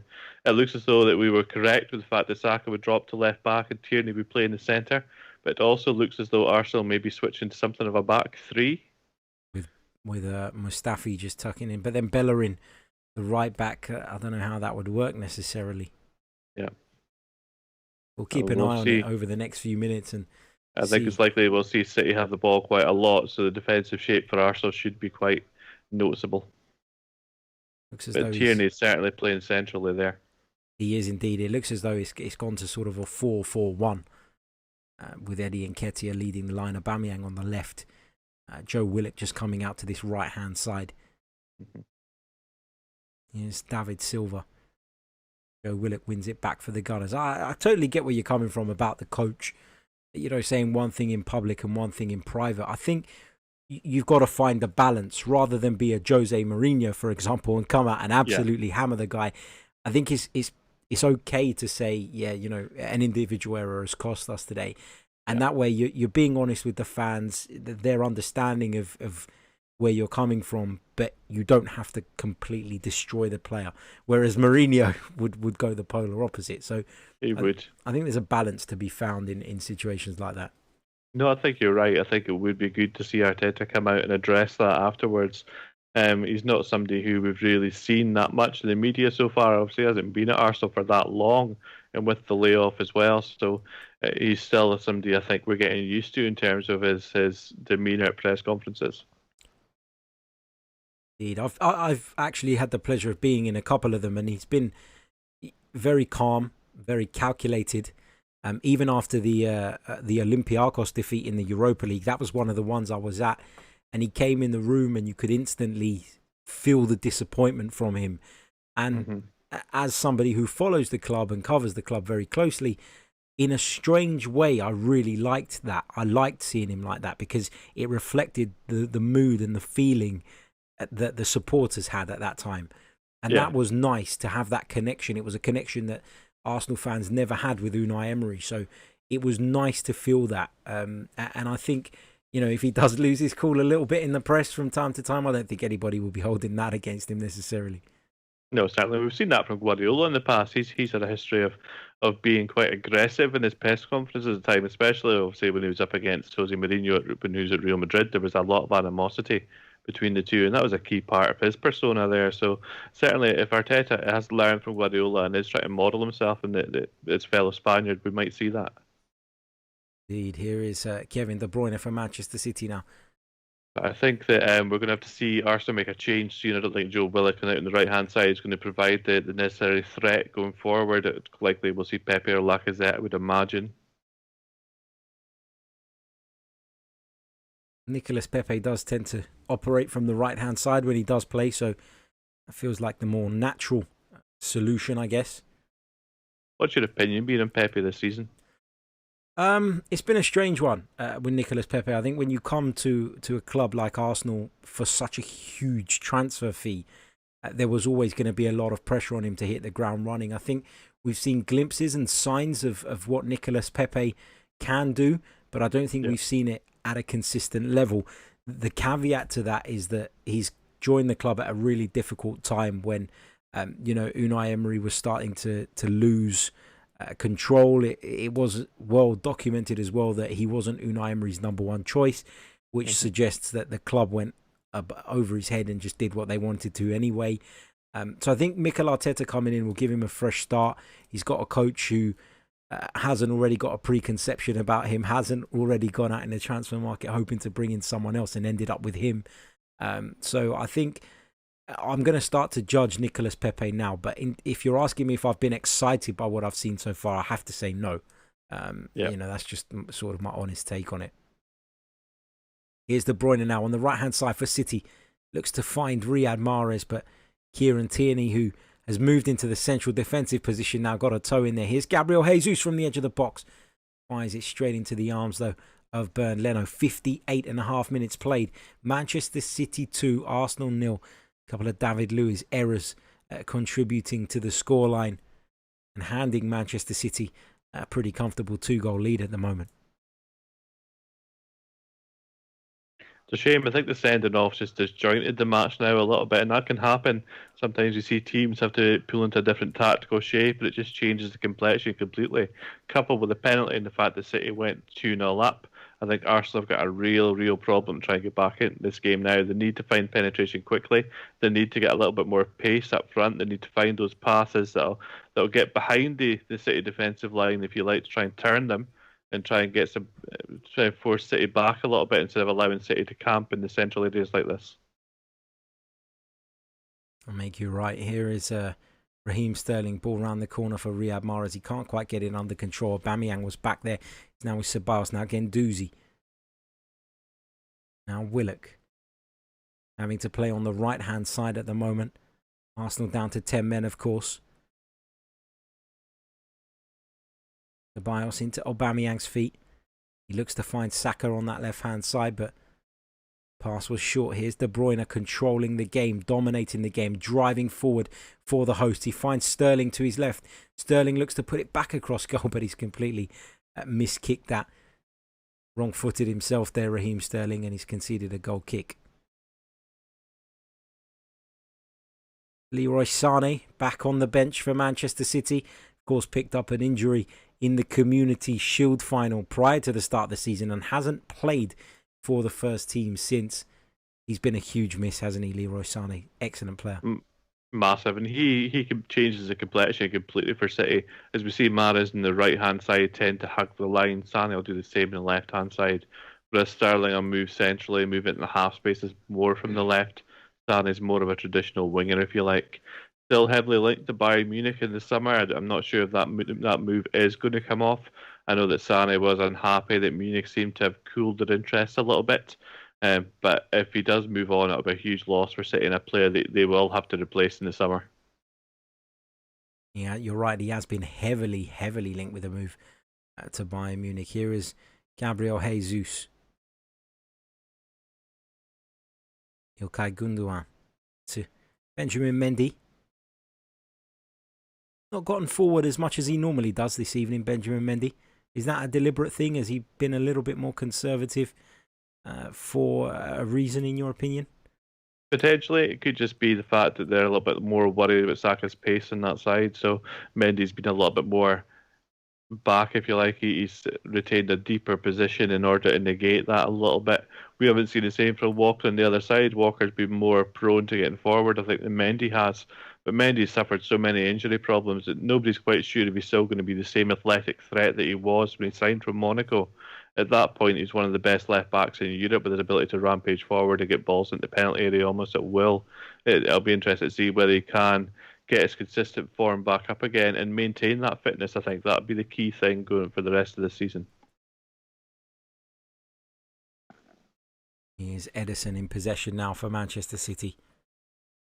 You can just see the game slowed down, hasn't it? The intensity's dropped off, and Mikel Arteta made the point in the build-up to this game that you are going to see that happen with the lack of fans in the stadium. They're not there to drive the players on at times and urge them forward, and the game is very different in an empty stadium, I believe. Massively, and I think we've seen that in the Bundesliga when they've obviously had quite a few match days now. Small sample size, but there has been a drop-off in terms of home teams winning matches compared to when fans are in the stadium. Yes, the stadium is the home, but it's the fans that really make the stadium on match days, and their ability, as you say, to drive the team forward, to almost control the tempo with their aggressive noises or their support of the team, if you like. I think that's the important thing, and that's something that we're obviously still going to be missing, and probably will be for most of the remainder of this year, I believe.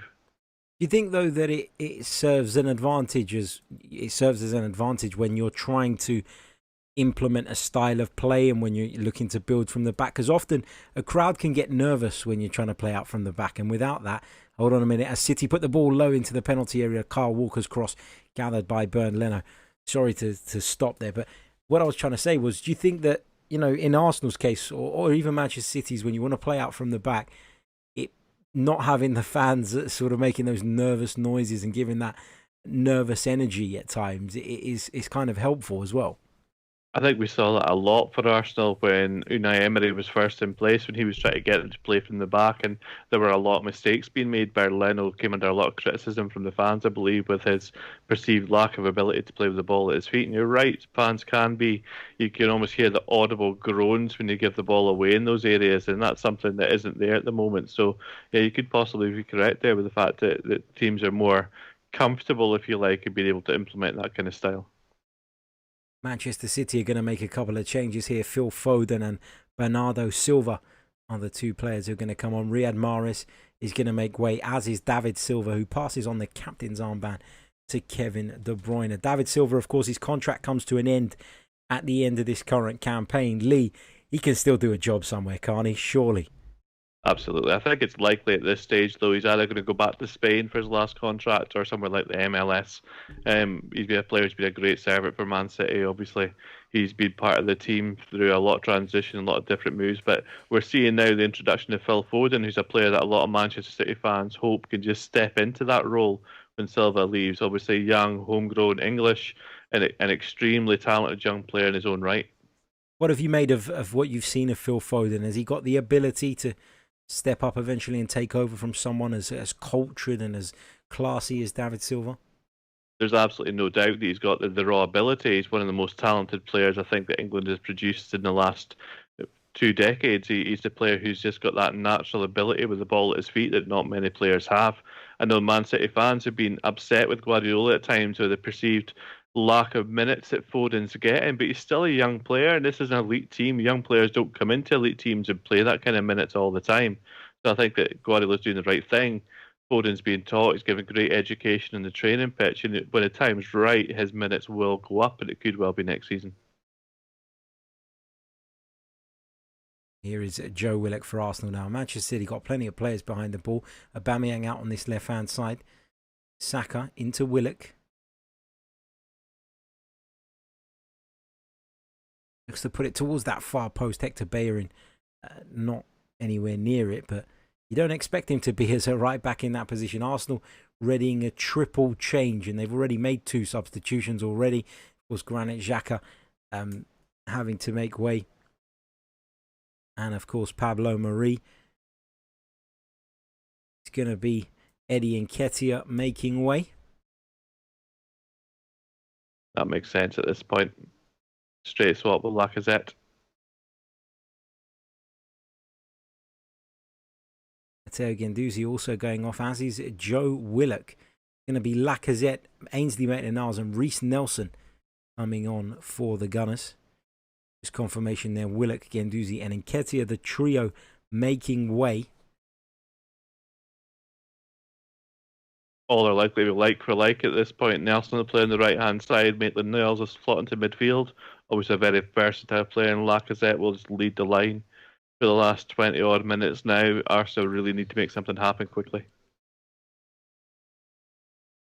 And Ainsley Maitland-Niles has been quite vocal about the fact that he wants to play midfield. Of course, he's been used as a makeshift fullback for a long time at Arsenal. And I know that this game it feels as though it's fallen away for Arsenal. But this is an opportunity for him, isn't it, for the next 20 minutes or so to stake a claim for that position. Because when he has been given those chances, you could argue that he's not shown enough. And hence why he's never given a look in, despite having so much first-team experience in comparison to some of the players around him.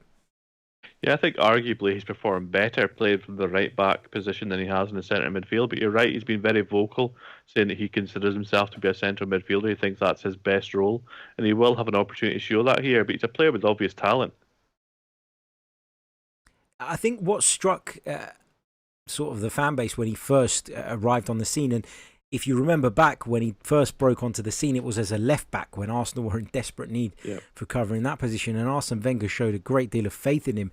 And what was impressive about him was his maturity and his composure in possession. He didn't panic. He looked like a player well beyond his years. But that composure has turned into a casualness at times, and that's been a real problem. Here's Sterling into De Bruyne, fires at goal. Bernd Leno manages to keep it out, and I hate to think what the score would have been had Bernd Leno not been on top of his game this evening. Leno's been excellent. I think he's shown all his qualities. He's a goalkeeper who's very much a shot stopper in terms of profile.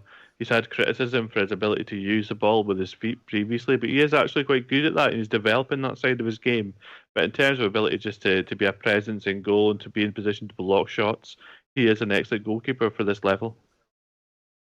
Manchester City look as though they're going to make another change. Kevin De Bruyne moving towards the touchline. He's been sensational. Best player on the park for me so far. Yes, and he usually is when he plays. That's the thing with him. He tends to be the best player on the pitch.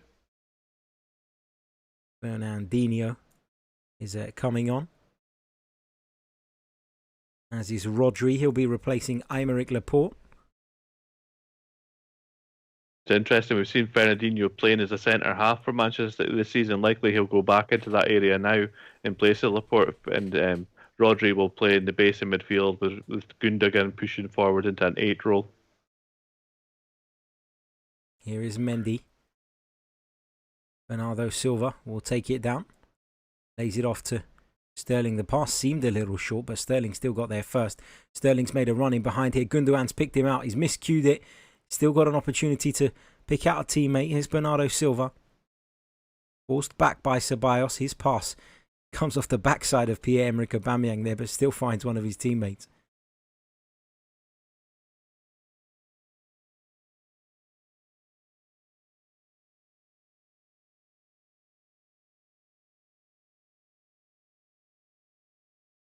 Here's Kyle Walker. I believe that pass was intended for Sterling, but Gundogan picked it up anyway.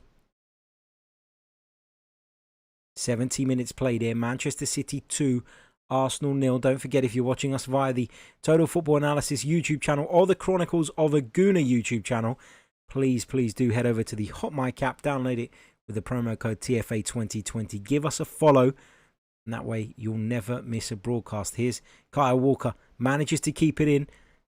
Ball falls to Gundogan in the penalty area. Dani Ceballos will come away with it now for Arsenal, though. Interesting so far. We've seen Phil Foden playing out on the left-hand side for City with Bernardo Silva playing as the 8. I would have expected that to be the other way around. But these players are so flexible. Expect to see them switch places from time to time. Got a comment, a couple of comments actually. The first one's from Harshal, and he put this in the first half. Apologies, I missed this, Harshal. He said at the time, did you notice that Arsenal were getting drawn to the ball on their right, City's left quite a lot, which is then opening up space down the right-hand side? Do you think this was planned? So I'm assuming from a Manchester City perspective, do we think it was planned to try and draw Arsenal onto the ball on their right? Quite possibly. Graham says, what a joy it must be to come on at 2-0 down and 10 men.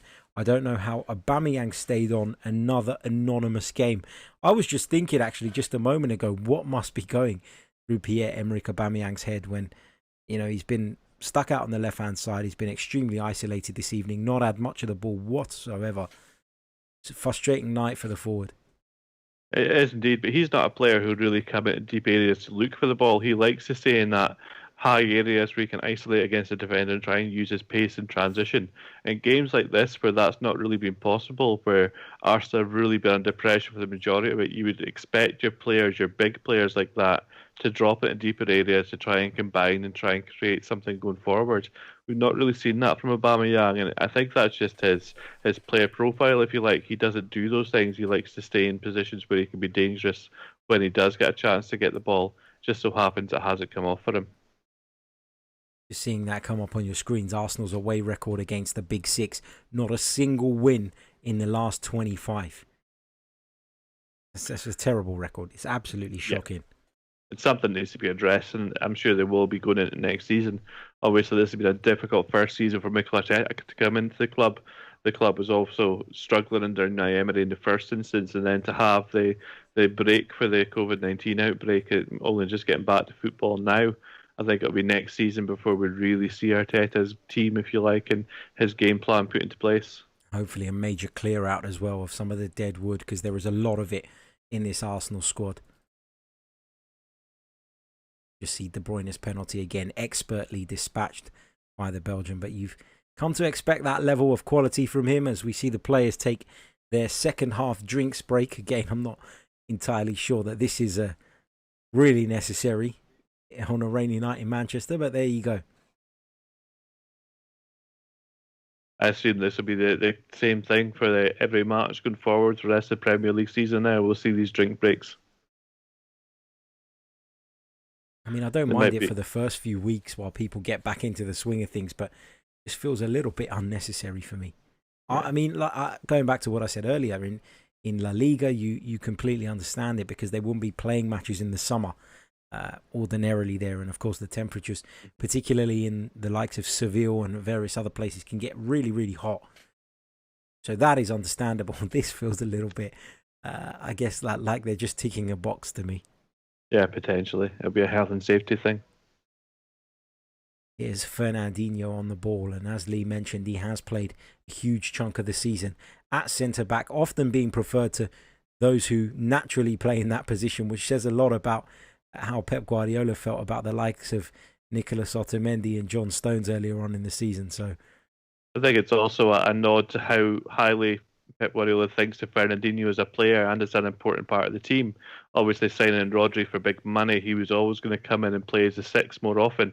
And Fernandinho has just had a new role almost created for him. But we've seen Guardiola take sixes, take central midfielders and move them to defence. Think about Javier Mascherano yep, at Barcelona. Yaya Toure, who obviously played as an attacking midfielder for Man City, played as a centre back for Barcelona as well. So it's something we've seen throughout Guardiola's career. Mendy delivers into the box, headed away by Mustafi. Pep Guardiola requires his centre-backs to be very comfortable on the ball and be able to progress the ball. And I guess a midfielder is naturally conditioned to do that. So he's got half the qualities needed to play in that role already anyway. Certainly has. Here is Fernandinho. Gundogan just caught there by Kieran Tierney. The referee's going to reach for his pocket. Yellow card. You see how high Fernandinho was there for Man City playing the ball. That this is a sign that Arsenal really need to get possession and start forcing City back. If the centre halves for City are allowed to move up into the centre of the opposition half like that, it really is dangerous in terms of creating overloads and passing angles.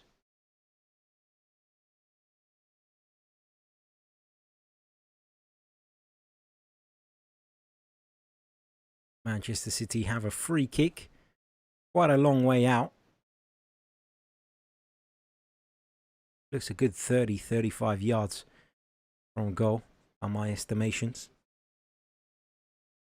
There'll be someone in the comments who tells me that it's a few yards more or a few yards less, I'm sure. Sterling plays it short. Here's Ilkay Gundogan, another save from Bernd Leno, and it's put out for a corner by Ainsley Maitland-Niles. Very clever free kick there from Raheem Sterling, but Arsenal should never have been caught out like that. You can see Gundogan moving off, just peeling wide to receive the ball, but no Arsenal player was close to him.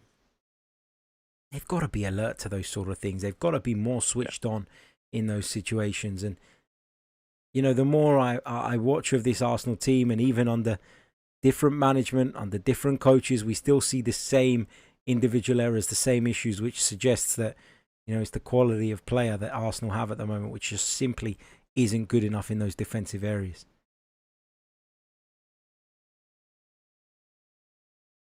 Here comes City once more. Phil Foden there, dispossessed. Aubameyang in the left back position. That's not where he wants to be. Here's Lacazette, turns inside. Pass for Ainsley Maitland-Niles was overhit, and Arsenal have gotten away with that as the game was pulled back from a foul, committed by, I think it was Rodri. You just see Rodri blocking off Ainsley Maitland-Niles in the replay of that. Very clever little move from the Spaniard there. That's something, obviously, tactical fouls and little pieces like that to disrupt the opposition are very much a part of Pep Guardiola's game model. Something he comes under a lot of criticism for, but it's extremely effective at disrupting the other team. It is indeed. And something that's not particularly noticeable at first glance, which allows you to get away with it often because we didn't notice it. Certainly saw it in the replay, though. Here's Ilkay Gundogan. Lacazette had worked back there, done pretty well. Rodri's going to pick up a yellow card. He's committed a few fouls now since he's been on the pitch. Yep. those tactical fouls we were just talking about, that was another one. Just didn't let the player move past him, disrupted the transition straight away. Danny Ceballos has been in the war since he's come on. No shortage of challenges on him.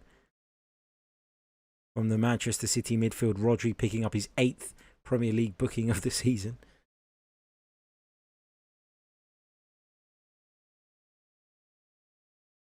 Sergio Aguero. And this is just what the Arsenal defence will want to see now. Yeah, I was just going to say that. That's all you need. 2-0 down, struggling, just waiting for the game to end. And now you've got to contend with Sergio Aguero. One of the Premier League's all-time greatest strikers, in my opinion. He's proven it time and time again, year after year. Continues to provide his team with important goals. Ederson just clashes with his own player there. The ball's fallen to Bukayo Saka. Put it wide anyway.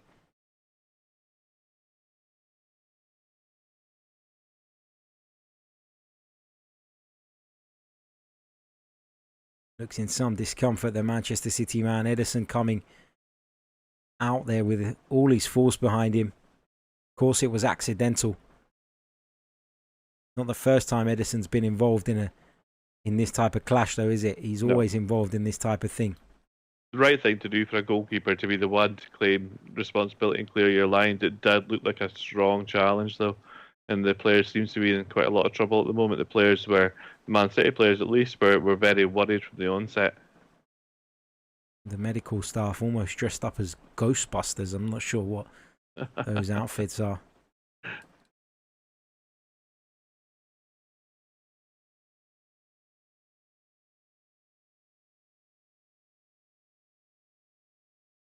Is it Eric Garcia that's down? I think it is.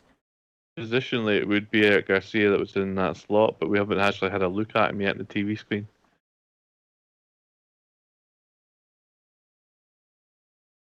Apologies if you can hear the rain beating down on my ceiling. It is absolutely pouring here in North London. Yeah, it is Eric definitely Garcia. Eric Garcia. As I say, Ederson did the right thing to come out and clear the danger. It just so happened that he also took the defender out with him. Ederson's a unit of a man, and that kind of impact will knock anyone back.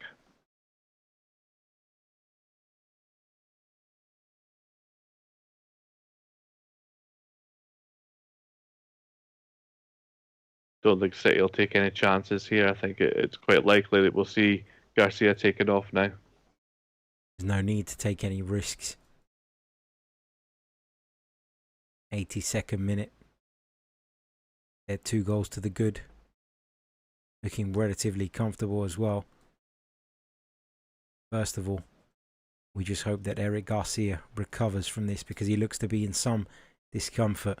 I understand when it's a head injury that the medical staff have to take all the precautions, and it can take a little bit of time, but this looks quite serious. It does. Pep Guardiola taking the opportunity to provide Rodri with some further instruction.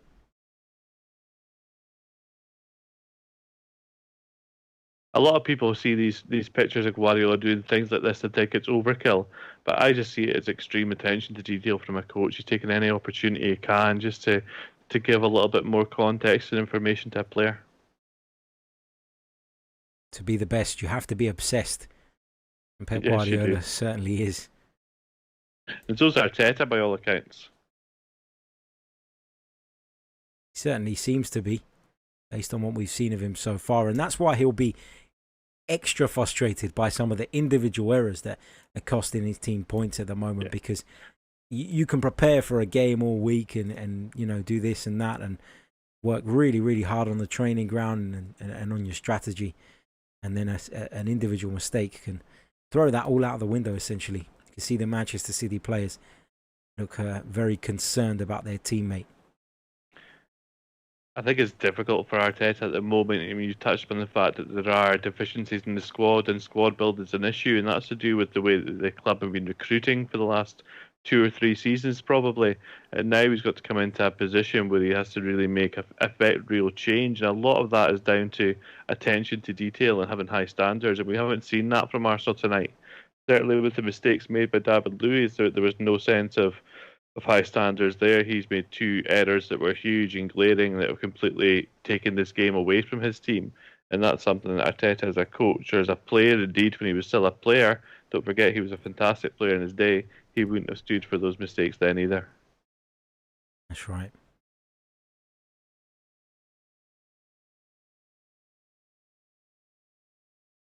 The medical staff still attending to Eric Garcia. Manchester City players with their heads in their hands. They look really worried. They do. Nice to see Lacazette and Mendy covering their faces whilst having a discussion following the Premier League's protocols. This could just be, I don't know if this is a series that looks or it's just concussion protocol.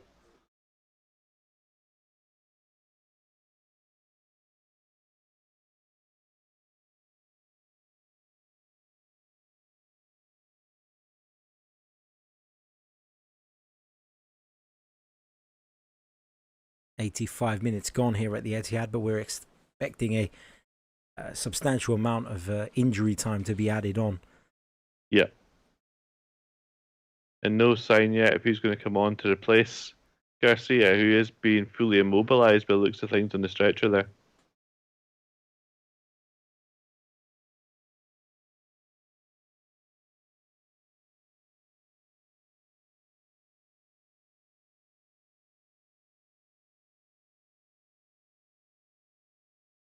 Looks as though he might be on oxygen there.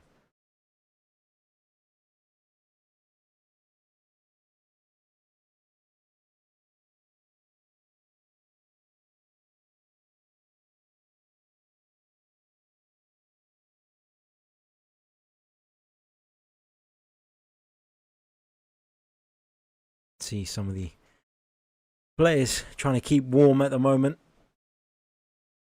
Understandably so. It's been a pretty lengthy delay, one that is absolutely necessary looking at the position that Eric Garcia finds himself in at the moment. Even his teammates on the bench are looking on with some visible concern. I think it's always difficult when a player goes down in this way. You're never entirely sure exactly how serious it is. As I say, there are protocols in place for concussion that could lead to this kind of treatment as well. Entirely possible that he gets back to change in the dressing room and he manages to pick up again. But it certainly looks very serious at the moment. And Man City, understandably, taking no risk. Their medical staff are working hard to make sure that Garcia is looked after, and that's exactly what we'd expect to see.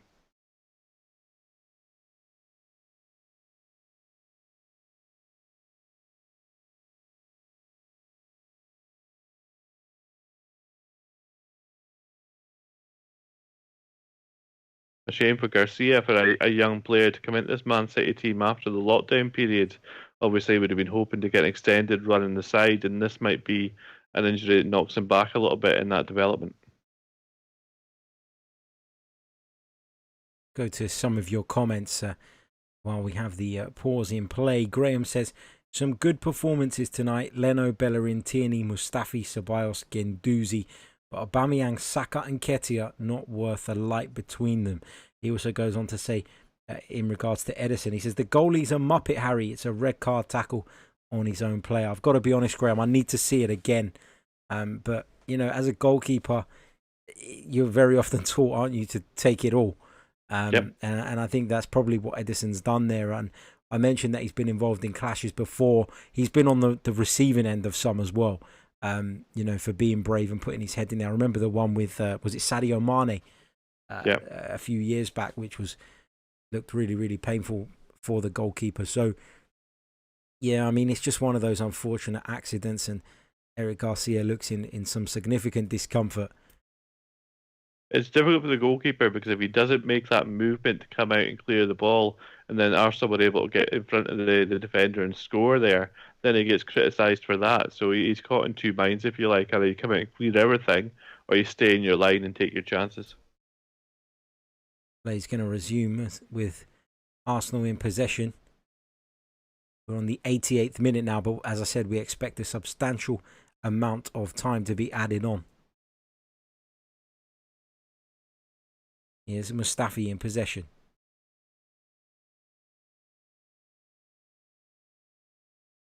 Plays it forward. Straight into Gundogan though, but Hector Bellerin will pick up the loose ball. Here's Reece Nelson for the Gunners. And of course, City have already made their 5 changes, so this is now 10 against 10 with Garcia going off. Yeah, great point.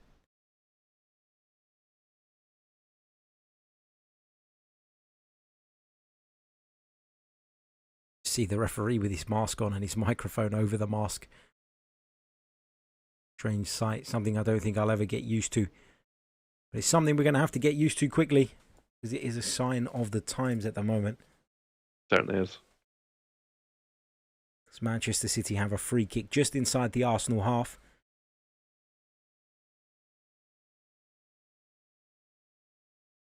Benjamin Mendy will take it. It's back to Fernandinho. Looks like Rodri has just dropped in at centre-back alongside him. For this last few minutes, we're into the 89th minute, just awaiting the board to know how long has been added on as a result of Eric Garcia's injury. Of course, we wish him all the best and a speedy recovery.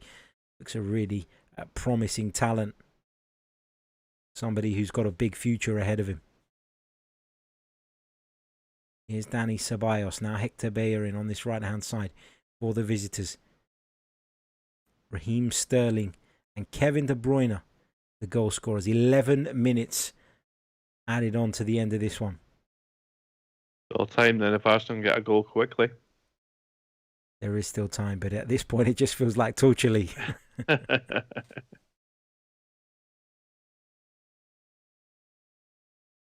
Mikel Arteta watches on.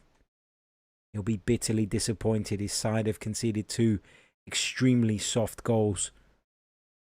David Luiz at fault for both of them. And then he was dismissed, adding to Mikel Arteta's problems this evening. Here is Sergio Aguero coming forward for Manchester City. Now Raheem Sterling looks for Aguero. Aguero takes a touch. Aguero slots it past Leno, who got a foot to it. It cannoned off the post, and there was Phil Foden to turn it in. It's Manchester City 3, Arsenal 0, and that is how devastating Manchester City can be on the break. And that's the game. You're right, completely correct in the fact that in transition City are so dangerous. I thought that Aguero was going to get his goal there.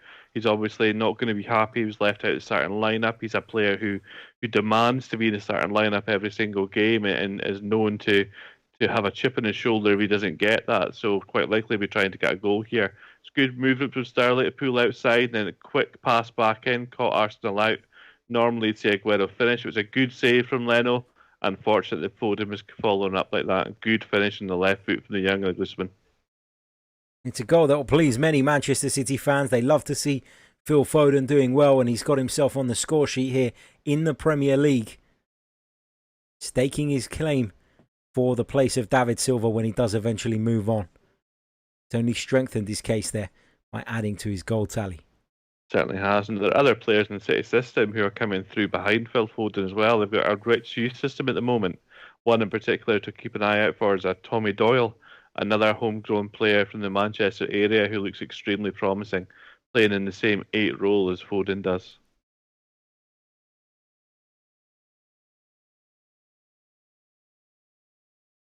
Here is Bukayo Saka into Lacazette. Looks to play it inside to Maitland-Niles, but Phil Foden's back there and he picks up the loose ball, and Manchester City are in possession now with Bernardo Silva.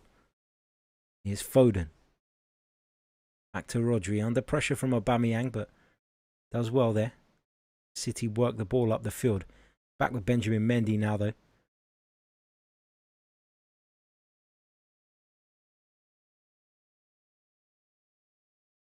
See now Sterling appears to have a free role to move around the front line, and he's finding pockets of space very easily. I think this could be a long last few minutes for Arsenal. Here is Mendy now for Manchester City. Phil Foden looking to receive possession. He went into a shoulder-to-shoulder challenge with Reece Nelson there, and the Arsenal man's won his team a throw-in in the end.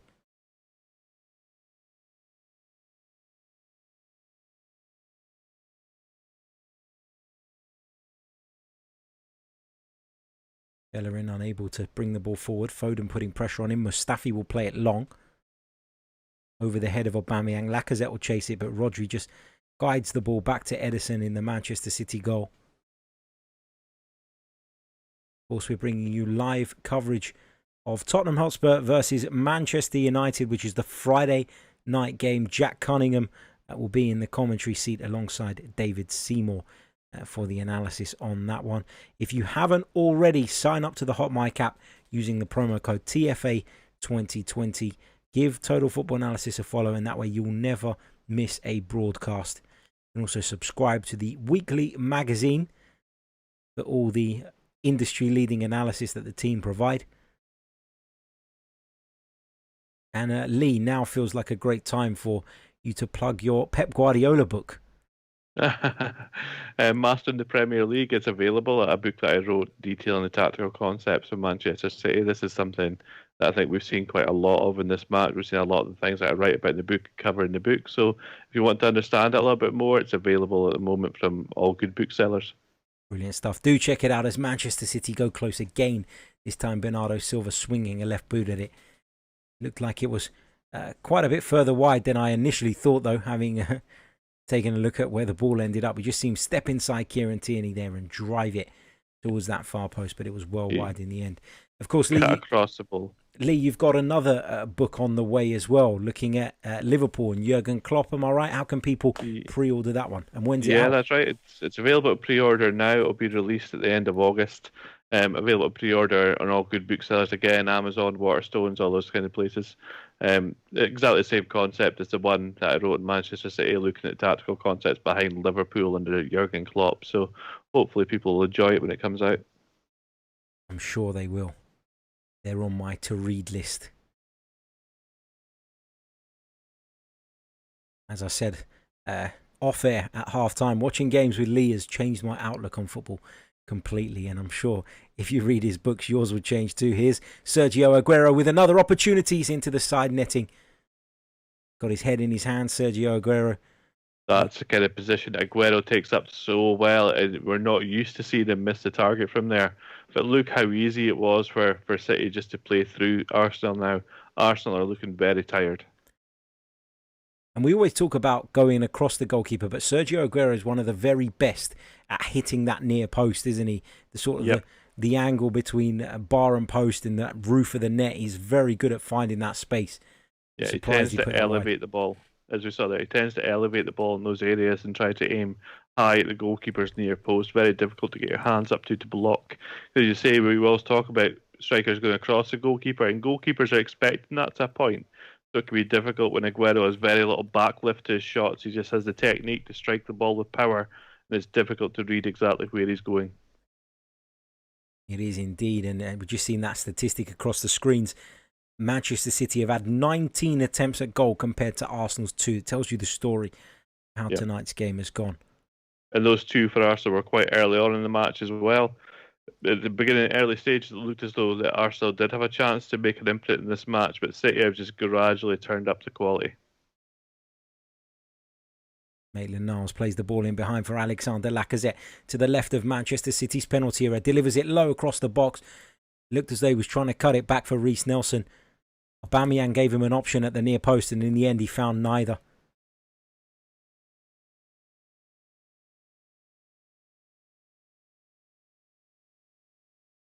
Bukayo Saka will take the throw-in on that far side.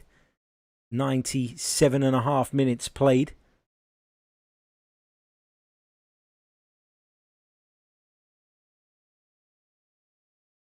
And after a long break for football, there'll be plenty of Arsenal fans out there feeling it's normal service resumed.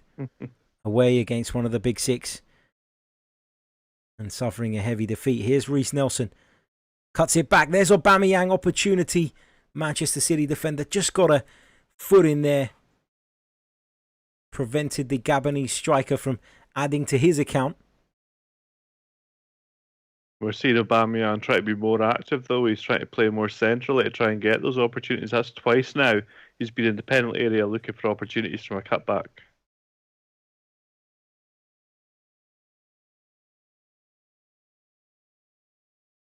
Reece Nelson's going to take the resulting corner for the Arsenal.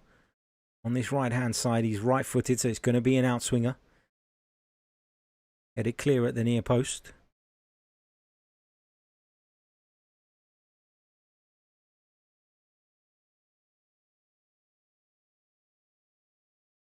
Of course, earlier on, the Premier League got back underway in the game between Aston Villa and Sheffield United. It was a 0-0 draw in the end, but I mean, there was a real controversial decision in the first half. The Aston Villa goalkeeper certainly carried that ball over the goal line.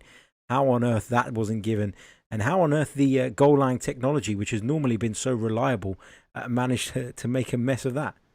Yeah, it appears to just have failed. I mean, I think they've came out after the match with a statement from Hawkeye, the company who provide the goal mouth technology, but you could see at the time the referee gesturing to his watch to say his watch hadn't vibrated to say it was a goal. It was certainly over the line. In other news, Napoli have won the Coppa Italia for defeating Juventus on penalties. I think that might be Rino Gattuso's first trophy as a coach. Yeah, I think you're right. Here's Raheem Sterling. I understand that Ronaldo was supposed to be the 5th penalty taker and he didn't even get to take one. The game was lost already.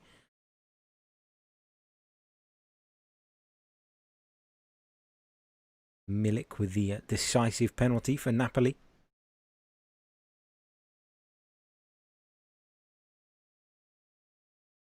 Elsewhere, Atletico Madrid lead Osasuna by 2-0. João Felix with a brace there.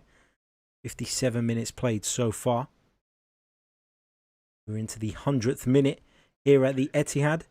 Kevin De Bruyne has been given the man of the match for Sky Sports. Lee, would you agree with that? I would, yeah. I think when he was in the pitch, he really affected the game. Obviously had the assist for the first goal and then scored the penalty for the second goal. But it was more than that. It was the control that he showed, his ability to move into positions, to move into spaces, to get possession of the ball. I think that was key for City, and as they tried to really enforce their play in the first half. Don't forget, it was still 0-0 right up until the end of the first half. Arsenal were very much in this game, and it was the ability of Kevin De Bruyne that really has let them show their superiority on the day. Final whistle's gone here at the Etihad Stadium. It's Manchester City 3, Arsenal 0. And you can see that look of disappointment on Mikel Arteta's face. Pep Guardiola giving him a sort of a pat on the back there. I'm sure they'll have words after this one. Two very good friends and two people with huge respect for one another. But Manchester City were just too good for the Gunners on the night. An individual error from David Luiz allowed them to take the lead, and then he made another absolute howler at the start of the second half, conceded a penalty and was sent off, allowing Kevin De Bruyne to double City's lead from the spot before Phil Foden added a third and ensured that Manchester City took all 3 points. My huge thanks to every single one of you who's tuned in, whether it's on the TFA YouTube channel, the Chronicles of a Gooner YouTube channel, or the Hot Mic app. If you haven't downloaded it already, please do so. Use the promo code TFA2020 and give us a follow. That way you will never miss a broadcast. My thanks to Lee Scott once again. And Lee will be joining me on the Chronicles of a Gooner podcast tomorrow. And we'll be able to look into this one with calmer heads as well. So stay tuned for that as well. And until next time, take care of yourselves. Ciao.